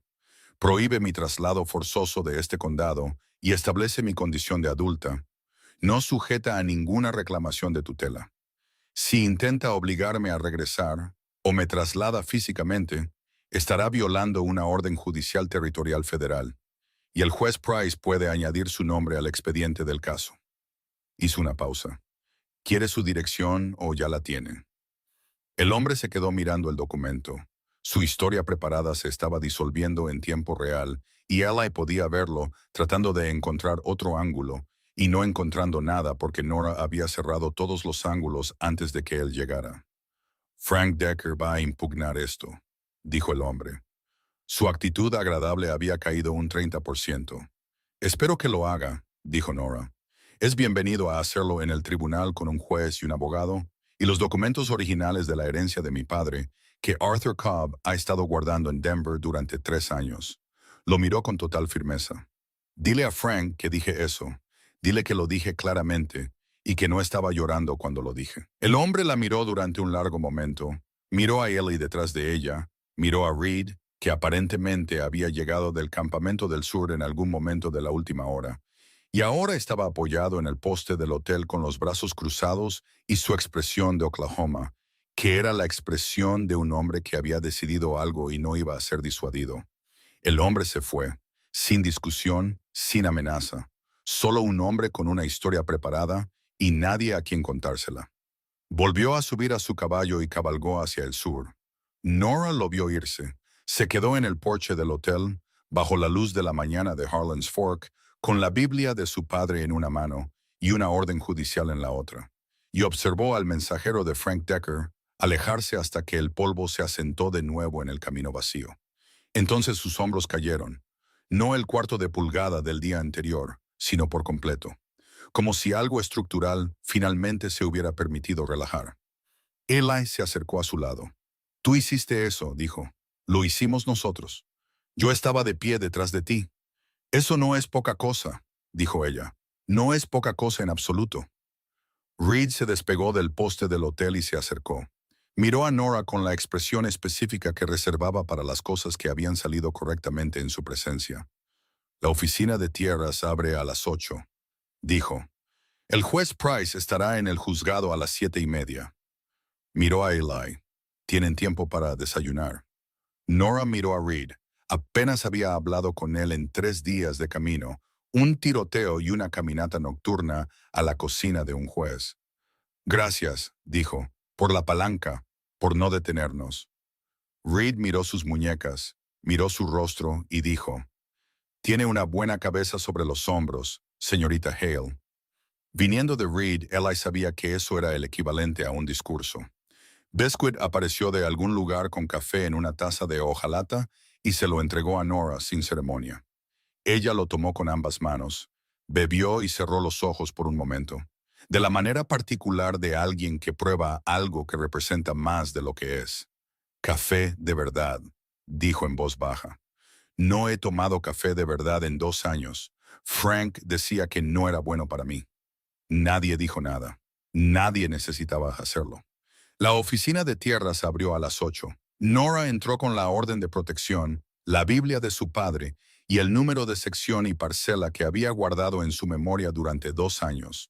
Y el empleado, un joven con gafas y tinta en los dedos, miró sus documentos, miró su rostro y empezó a escribir sin hacer una sola pregunta innecesaria. Presentó una impugnación formal al registro actual del título de la propiedad Hale en Dust Creek, territorio de Colorado. Lo hizo por transferencia fraudulenta de propiedad mediante documentos de poder notarial falsificados. Firmó su nombre al final con una letra firme y clara. La hija de Daniel Hale, la hija de su madre, de 18 años, presente y registrada en el territorio de Colorado en una mañana de julio de 1883. De pie en una oficina de tierras sin barrotes en las ventanas y con ambos cerrojos de su lado de la puerta. Ellie se quedó detrás de ella mientras firmaba y observó al empleado fechar y sellar el documento y deslizar una copia sobre el mostrador. Y pensó en una chica leyendo a Whitman a través de barrotes de hierro para sí misma en un callejón, y en la forma en que había dicho, «Llevo 2 años lista», y pensó que había estado lista para todo. La palanca y el juez y la orden de protección, y este momento, esta pluma, esta firma, este pequeño y enorme acto de decir, «Esto es mío y lo sé y no voy a volver». Tomó la copia sellada y se dio la vuelta. Miró a Eli, de pie en la puerta de la oficina de tierras con la mañana de julio a sus espaldas, y todo el territorio de Colorado extendiéndose en todas direcciones sin un solo barrote en nada de ello. Y algo en su rostro hizo lo que él había estado observando que se gestaba durante 3 días. Se abrió. No una actuación, no alivio exactamente, simplemente el rostro de una persona que ha dejado algo muy pesado y se pone de pie por primera vez y descubre cómo se siente. ¿Y ahora qué?, dijo. Cobb llega en 2 días, dijo Eli. El juez Price celebra la audiencia. Tú testificas. Cobb presenta los documentos. La miró. Después de eso depende del tribunal. ¿Y entre ahora y entonces? Eli la miró, al documento en su mano, a la Biblia bajo su brazo, a las muñecas marcadas por la soga y los ojos feroces y claros, y a la columna vertebral que se había mantenido recta a pesar de todo lo que Frank Decker había intentado hacerle. Entre ahora y entonces, dijo, nadie cierra ninguna puerta que tú no quieras cerrar. Ella sostuvo su mirada. Afuera, un caballo llegó rápido por la calle principal de Harlan's Fork desde el sur. Y Eli se giró, y Reed se giró, y Nora se giró, y todos vieron lo mismo al mismo tiempo. No era el hombre de Frank que volvía. No era Briggs, sino el propio Frank Decker, cabalgando con fuerza, solo. Su rostro estaba tenso con la expresión particular de un hombre que había decidido que enviar a alguien más ya no era suficiente. Se detuvo frente a la oficina de tierras. Miró a Nora, miró el documento sellado en su mano, y por primera vez en 2 años, Nora Hale le devolvió la mirada a Frank Decker sin una puerta cerrada entre ellos. Sin barrotes, ni soga, ni el peso de todas sus cuidadosas explicaciones. Y no se inmutó. Ni una vez, ni de cerca. La mandíbula de Frank Decker se movió. Miró a Eli, a Reed, al juzgado a 30 yardas calle abajo con el nombre del juez Price en la puerta. Volvió a mirar a Nora y ella seguía mirándolo, firme y clara y completa, y totalmente sin miedo. «No tienes idea de lo que has empezado», dijo él. «Sé exactamente lo que he empezado», dijo ella. «Tuve 2 años para planearlo». Frank Decker no se desmontó de inmediato. Se sentó en ese caballo frente a la oficina de tierras de Harlan's Fork y miró a Nora con una cuidadosa expresión de medición, la de un hombre reevaluando una situación que pensaba que había controlado. Y Nora se quedó en los escalones, sosteniendo el documento sellado, y le devolvió la mirada sin moverse ni una pulgada. Ellie se quedó donde estaba, detrás de ella como había prometido. Fueron los 10 segundos más largos de la mañana. Luego Frank bajó del caballo. Se enderezó el abrigo. Puso la cara agradable, razonable y preocupada de padrastro que había funcionado en este pueblo y en todos los pueblos anteriores durante 20 años. Y dijo, «Nora, vuelve a casa». «No», dijo ella, No estás bien, no entiendes lo que has hecho aquí. He presentado una impugnación de tierras ante un tribunal territorial. Tengo una orden de protección firmada por el juez Price. Tengo un abogado en Denver llamado Arthur Cobb que ha estado guardando pruebas de tus documentos falsificados durante 2 años. No levantó la voz. No lo necesitaba. Entiendo exactamente lo que he hecho. La expresión agradable de Frank no se rompió, pero algo detrás de ella cambió. Ely lo vio. Reed lo vio. El empleado de la oficina de tierras que había salido a la puerta detrás de Nora lo vio y dio un pequeño paso atrás. Arthur Cobb, dijo Frank, es un abogado inhabilitado que perdió su licencia hace 4 años por malversación de fondos de herencias. Cualquier cosa que le diga a un tribunal es inadmisible. Hizo una pausa, dejó que eso calara, observó el rostro de Nora en busca de un estremecimiento. Me aseguré de eso. El silencio que siguió fue de los que tienen peso. Nora no se inmutó, pero Ely vio su mano apretar el documento y vio el microsegundo de recálculo que ocurría detrás de sus ojos. La misma maquinaria precisa que había visto funcionar cada vez que se encontraba con nueva información, descomponiéndola, comprobando si era verdad, decidiendo qué hacer con ella. Inhabilitaste a Cobb, dijo ella. Se inhabilitó a sí mismo. Simplemente presenté la queja que inició el proceso. La voz de Frank era uniforme, explicativa. La voz de un hombre que es muy paciente con alguien que no entiende cómo funciona el mundo. Estaba malversando la herencia de tu padre, Nora. Te estaba protegiendo. Siempre te he estado protegiendo. El telegrama que envió decía que ha estado esperando que lo contacte durante 3 años. Por supuesto que sí. Un abogado inhabilitado sin nada que perder recupera su licencia si puede probar que la queja en su contra fue maliciosa. Necesita que testifiques en su nombre. Frank inclinó la cabeza ligeramente. Te está usando, como te han usado todos en tu vida que no son familia. Era bueno. Eli sabía que sería bueno. 20 años de práctica siendo creído eran 20 años de práctica siendo convincente. Pero oírlo en persona era diferente. La forma en que reformulaba todo. La forma en que hacía que los 3 años de espera de Cobb sonaran a depredación en lugar de lealtad. La forma en que hacía que el rescate de Nora sonara a otra trampa. Eli miró a Nora. Estaba pensando, podía verlo, y por un momento terrible sintió que todo se tambaleaba. No porque creyera a Frank, sino porque tenía 18 años y había estado sola con esa voz durante 2 años. Y la duda se había instalado en ella con tanto cuidado y tan a fondo que se activaba incluso cuando no quería. Luego dijo, ¿cuál fue la queja? Frank hizo una pausa. ¿Qué? La queja que presentaste contra Cobb. ¿De qué lo acusaste específicamente? No una pregunta, una exigencia. Dijiste malversación de fondos de gerencia. ¿Los fondos de quién? ¿Qué cuenta? ¿Qué fecha? La pausa de Frank fue con una fracción demasiado larga. No recuerdo los detalles. La herencia de mi padre tenía una cuenta, dijo Nora. Una, el fideicomiso familiar Hale, establecido en 1871 en el Banco Territorial de Colorado, sucursal de Denver. Mi padre lo gestionó él mismo hasta su muerte en 1875. Después de su muerte, pasó a mi madre, y luego a mí tras su muerte, en fideicomiso hasta mi 18º cumpleaños. Miró a Frank con ojos que habían pasado 2 años en una habitación cerrada, leyendo documentos legales.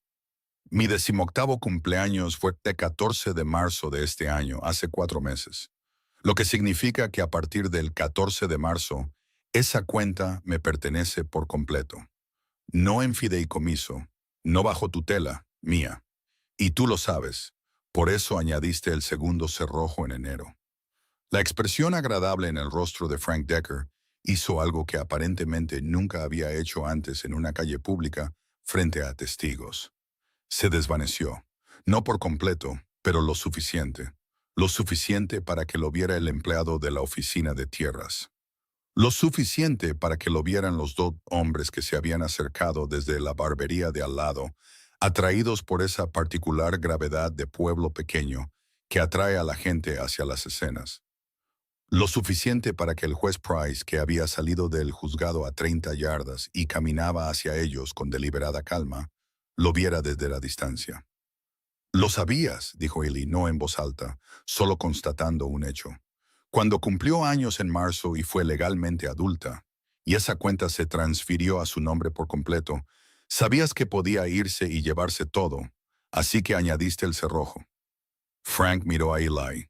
La, ama- la amabilidad había desaparecido casi por completo. Lo que había debajo no era lo que Eli esperaba.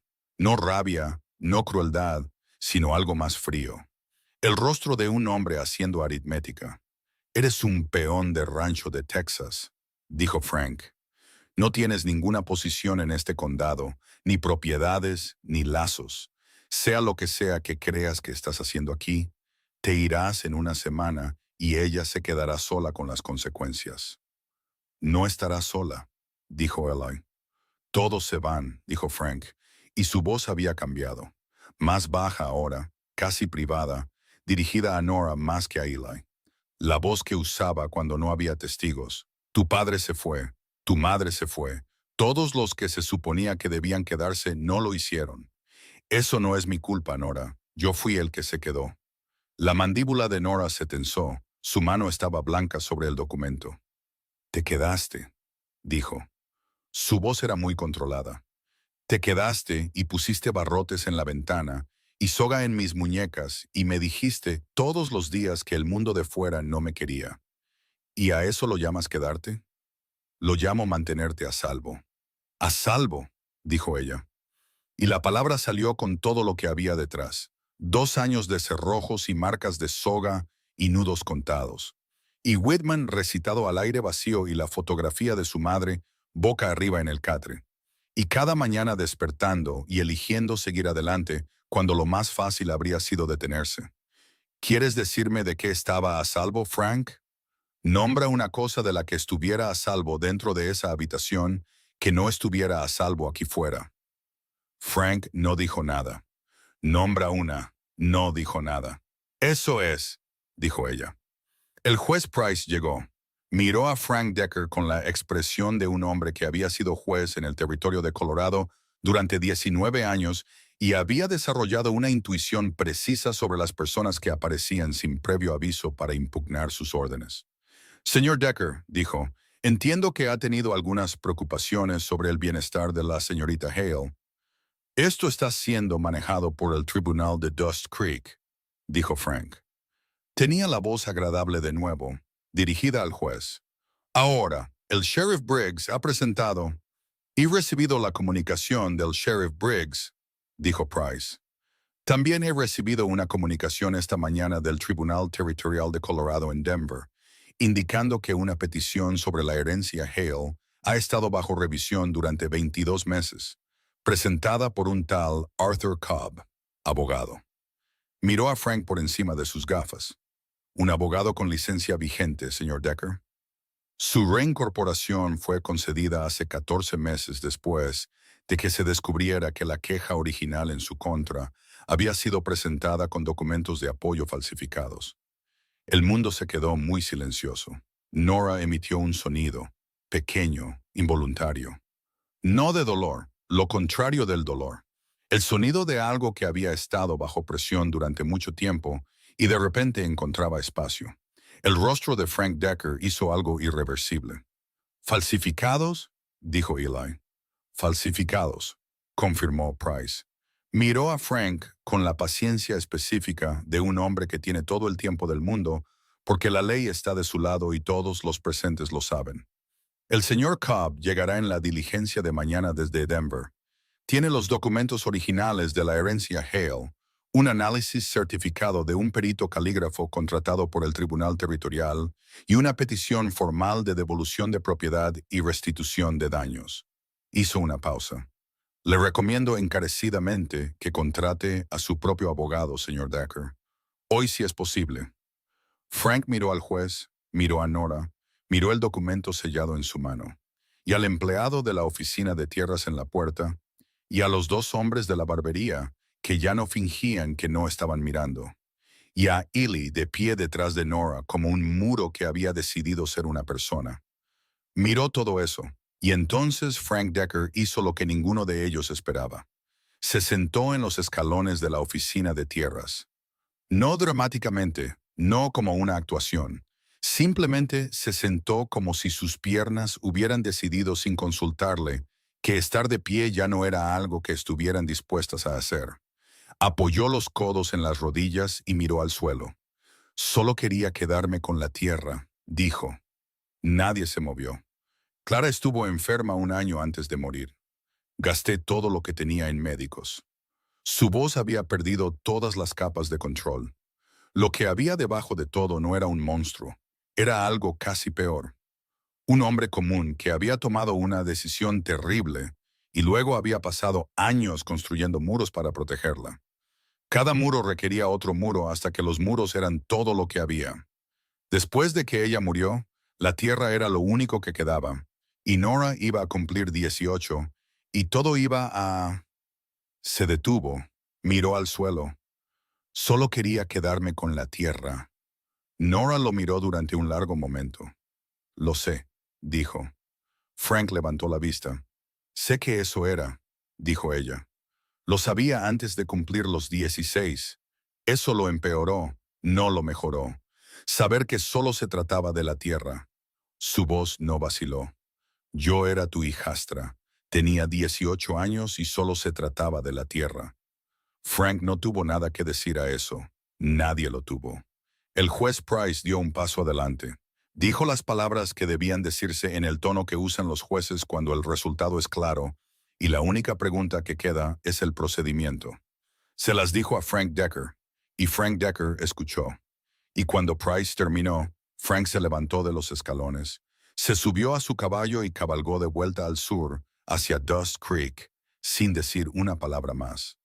Para enfrentarse al tribunal, a Cobb, a lo que sea que un juez territorial decidiera que merecía un hombre que había encerrado a una chica de 18 años detrás de barrotes de hierro por un pedazo de tierra.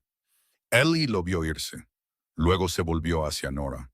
Ella estaba de pie en los escalones de la oficina de tierras, bajo la plena mañana de julio, con un documento sellado en la mano, la Biblia de su padre bajo el brazo y la fotografía de su madre dentro. Y miraba el camino por donde el caballo de Frank había desaparecido, y su rostro hacía algo que nunca le había visto hacer. Estaba quieto, no la quietud cuidadosa de una persona que se controla a sí misma, simplemente quieto. Como el agua está quieta después de una larga tormenta, cuando el viento finalmente ha cesado y la superficie vuelve a ser lo que siempre fue antes de que comenzara el problema. Se acabó, dijo Eli. No, dijo ella. La audiencia es mañana y Cobb todavía tiene que presentar todo y el tribunal todavía tiene que dictaminar. Lo miró. Pero la peor parte ha terminado. ¿Cuál era la peor parte? No saber si alguien me creería. Miró el documento en sus manos. Sabía lo que Frank hizo. Sabía lo que podía probar. Pero saber y ser creído son cosas diferentes. Y durante 2 años no supe si... Se detuvo. Ahora lo sé. Lila miró por un momento. Luego dijo, el abogado de tu padre ha estado luchando por ti durante 3 años. Sí. Un juez se despertó a las 2 de la mañana y escribió una orden judicial. Sí. Un jefe de caravana de Oklahoma entregó su palanca sin hacer una sola pregunta. La comisura de su boca se movió. Sí. Así que tal vez la pregunta no era si alguien te creería. Tal vez la pregunta era si llegarías a un lugar donde pudieran oírte. La miró. Llegaste. Ella lo miró durante un largo momento. Los ojos feroces y claros, la Biblia, las muñecas marcadas por la soga y 18 años y todo lo que eso significaba. Todo allí mismo, en la mañana de julio de Harlan's Fork, territorio de Colorado. De pie en los escalones de una oficina de tierras con su nombre en un documento que decía, «Esto es mío y lo sé». «Te detuviste en el callejón equivocado», dijo ella. «Callejón correcto», dijo él. Equivocado fue todo lo anterior. Ella casi sonrió, casi, y luego por completo, y fue la primera vez que la vio. Una sonrisa real, no controlada, no cuidadosa. Simplemente la sonrisa real de la persona real, debajo de todos los años de Frank Decker, diciéndole quién era. Cambió todo su rostro, la hizo parecer exactamente de su edad, exactamente ella misma, exactamente la persona que su padre había llevado a la oficina de un abogado en Denver a los 9 años y había llamado su mejor tesoro. Reed apareció de algún lugar con la sincronización que siempre tenía. El momento exacto en que algo se resolvía y las consideraciones prácticas necesitaban reafirmarse. La diligencia hacia el norte sale mañana al mediodía, dijo, después de que llegue Cobb y termine la audiencia. Miró a Ellie. Suponiendo que todavía vengas al norte. Ellie miró a Nora. Ella miró a Eli. No tengo a dónde ir, dijo ella. Quiero decir, tendré tierras después de la audiencia, suponiendo que el tribunal falle correctamente, pero la tierra aún no tiene paredes. Hizo una pausa. He pasado 2 años en una habitación. No creo que esté lista para paredes todavía. Wyoming tiene campo abierto, dijo Eli. He leído sobre Wyoming. Es mejor que leer sobre ello. Ella miró el camino abierto hacia el norte, el verano de Colorado extendiéndose en todas direcciones. La particular calidad de la luz en un horizonte sin obstrucciones que una persona que ha estado detrás de barrotes de hierro durante meses sabe mirar de una manera que la gente que no lo ha estado nunca lo hace del todo. De acuerdo, dijo. Wyoming. Arthur Cobb llegó en la diligencia del mediodía desde Denver al día siguiente. Tenía 60 años y era delgado, como un hombre que ha pasado por algo que quema lo superfluo y deja solo lo que importa.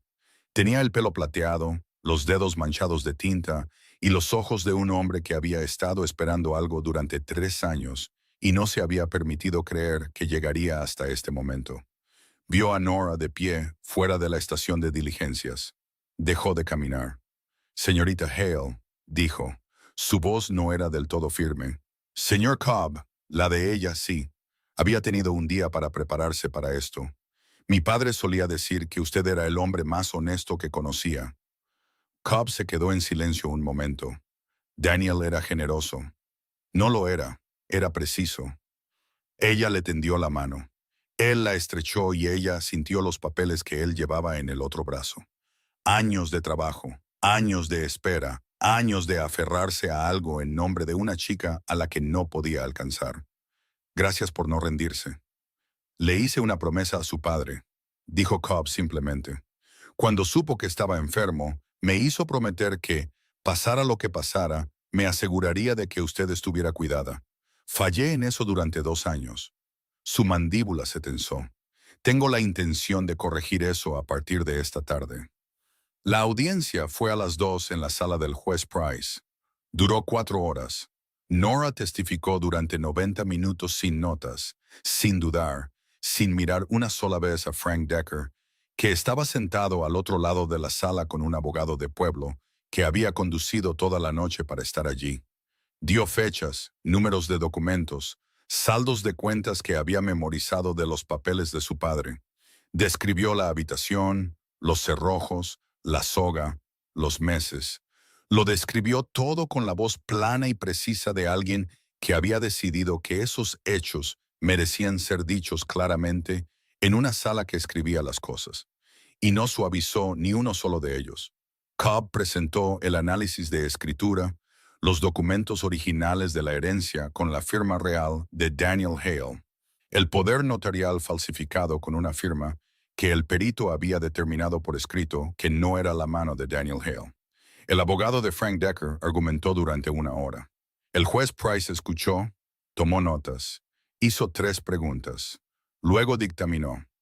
La propiedad Hale en Dust Creek, territorio de Colorado, era devuelta a Nora Hale, única heredera, con efecto inmediato. Se ordenó a Frank Decker que desalojara en un plazo de 30 días.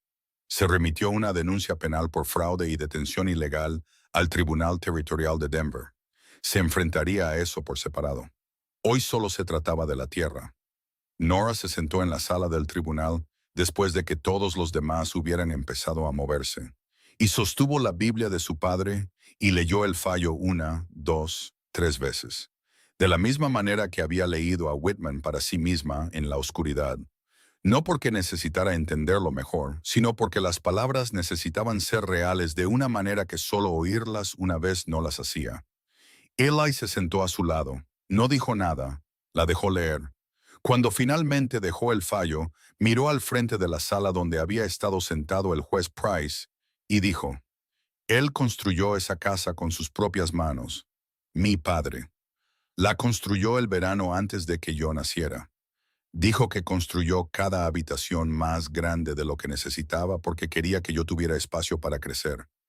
Creciste de todos modos», dijo Eli. «A pesar de todo». Ella miró el fallo. «No voy a volver a vivir en ella, quiero que lo sepas. Se la voy a ceder a la señora Patterson. Es la mujer que trajo los frijoles. Ha vivido al lado durante 20 años y nunca ha tenido una casa propia. Se la voy a dar a ella». Miró a Ellie. «Eso es lo que mi padre habría hecho. Entonces eso es lo que deberías hacer». «La tierra es diferente. La tierra la venderé. Cobb dice que traerá lo suficiente para empezar algo real». Miró la puerta de la sala, la tarde de julio que esperaba fuera. «Solo que todavía no sé cómo es lo real». «Está bien», dijo Ellie. «Tienes tiempo para descubrirlo». Ella lo miró, a este hombre que se había detenido en un callejón porque oyó una voz y no siguió de largo, que le había dado una palanca y un juez y una silla fuera de su puerta y el espacio para manejar su propia historia, que se había quedado detrás de ella, no delante de ella, porque ella se lo había pedido, y él había entendido por qué. «Dijiste Wyoming», dijo ella. «Lo dije. Reed avanza hacia el norte mañana». «Así es». «¿Y después de Wyoming? ¿Después de entregar el rebaño?» Eli la miró sus muñecas donde las marcas de la soga ya se estaban desvaneciendo, la piel sanando como lo hace la piel cuando finalmente la dejan en paz. Miró su rostro, que ya no era el rostro de la chica detrás de los barrotes. No porque esa chica se hubiera ido, sino porque había crecido en el espacio a su alrededor, llenándolo, alcanzando el tamaño que siempre había tenido, pero para el que nunca había tenido espacio. «Después de Wyoming», dijo lentamente, «no tengo una dirección particular». «Eso es muy conveniente», dijo Nora. «Podría serlo».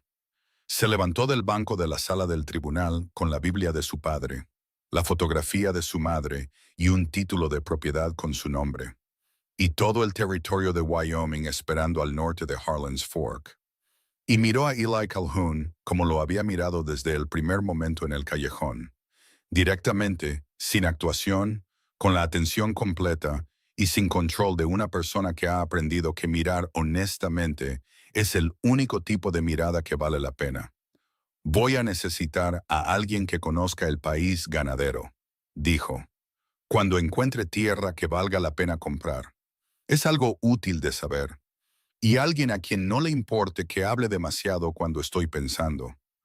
«No hablas demasiado, piensas en voz alta. Hay una diferencia». Ella casi sonrió, luego por completo. «Y alguien que lea a Whitman. Conozco a un hombre que lo cita en la guardia nocturna. Me conformaría contigo», dijo ella. Ellie se levantó, le tendió la mano. Ella la miró.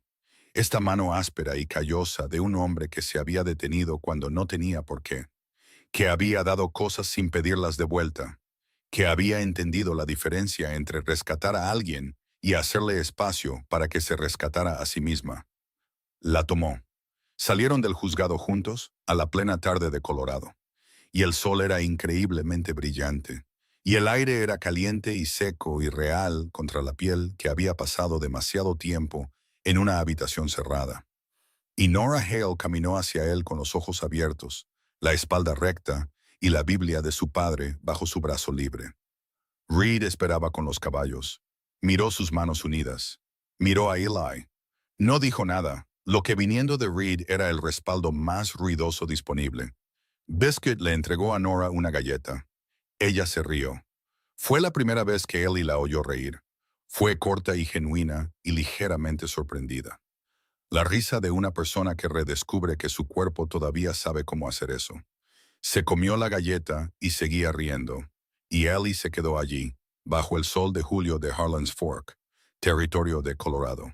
y pensó que había cosas que una persona podía pasar toda una vida buscando y luego encontrar en el callejón equivocado un martes por la mañana de 1883. Cabalgaron hacia el norte al día siguiente. 43 cabezas de ganado y 5 hombres y un cocinero y una chica con una Biblia y un título de propiedad y muñecas marcadas por la soga que estaban sanando. Y todo el país entre Colorado y Wyoming se extendía ante ellos como algo que había estado esperando. Nora cabalgaba junto a Eli. Ya no necesitaba agarrarse a él. Ahora tenía su propio caballo. Comprado con el primer pago de la venta de la tierra de Dust Creek por parte de Cobb. Una yegua marrón sólida a la que llamó Clara sin dudar ni explicar, y eso fue suficiente.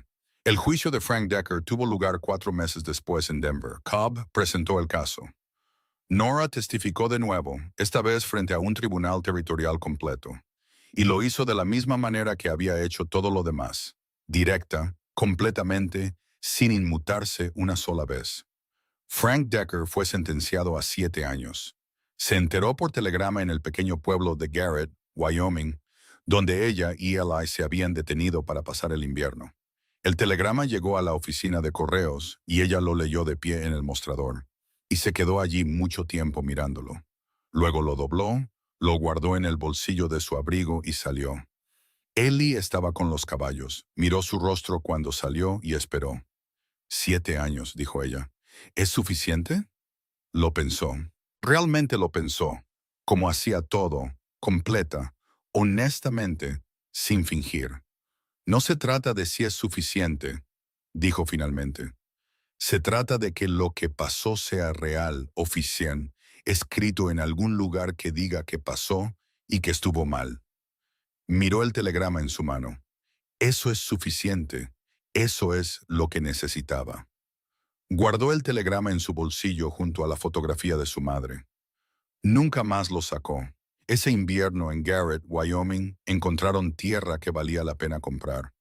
Un valle con un arroyo y buena hierba y sin barrotes en ninguna ventana, donde el cielo iba de un extremo del mundo al otro sin interrupción. Nora se paró en esa tierra en el frío de noviembre, la miró y dijo, «Aquí». «¿Segura?», preguntó Eli. «Segura». Se dio la vuelta.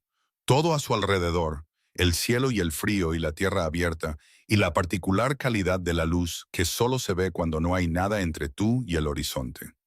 Mi padre construyó cada habitación más grande de lo que necesitaba porque quería que yo tuviera espacio para crecer. Miró a Eli. «Quiero eso», dijo. «Quiero todo eso». Lo construyeron la primavera siguiente, no una habitación, una vida, del tipo que lleva años e inviernos malos y trabajo que te rompe las manos y discusiones que se resuelven porque ambos deciden resolverlas. Y mañanas que empiezan antes del amanecer y terminan en el tipo de cansancio que significa que hoy se construyó algo que no estaba allí ayer. El tipo de vida donde las puertas se cierran desde dentro, donde se lee a Whitman en voz alta después de la cena, donde una chica a la que le dijeron que no era nada crece en todo el espacio que siempre se suponía que debía tener y descubre que su padre tenía razón. Siempre fue una flor silvestre. Puedes poner barrotes en la ventana. No puedes detener el crecimiento.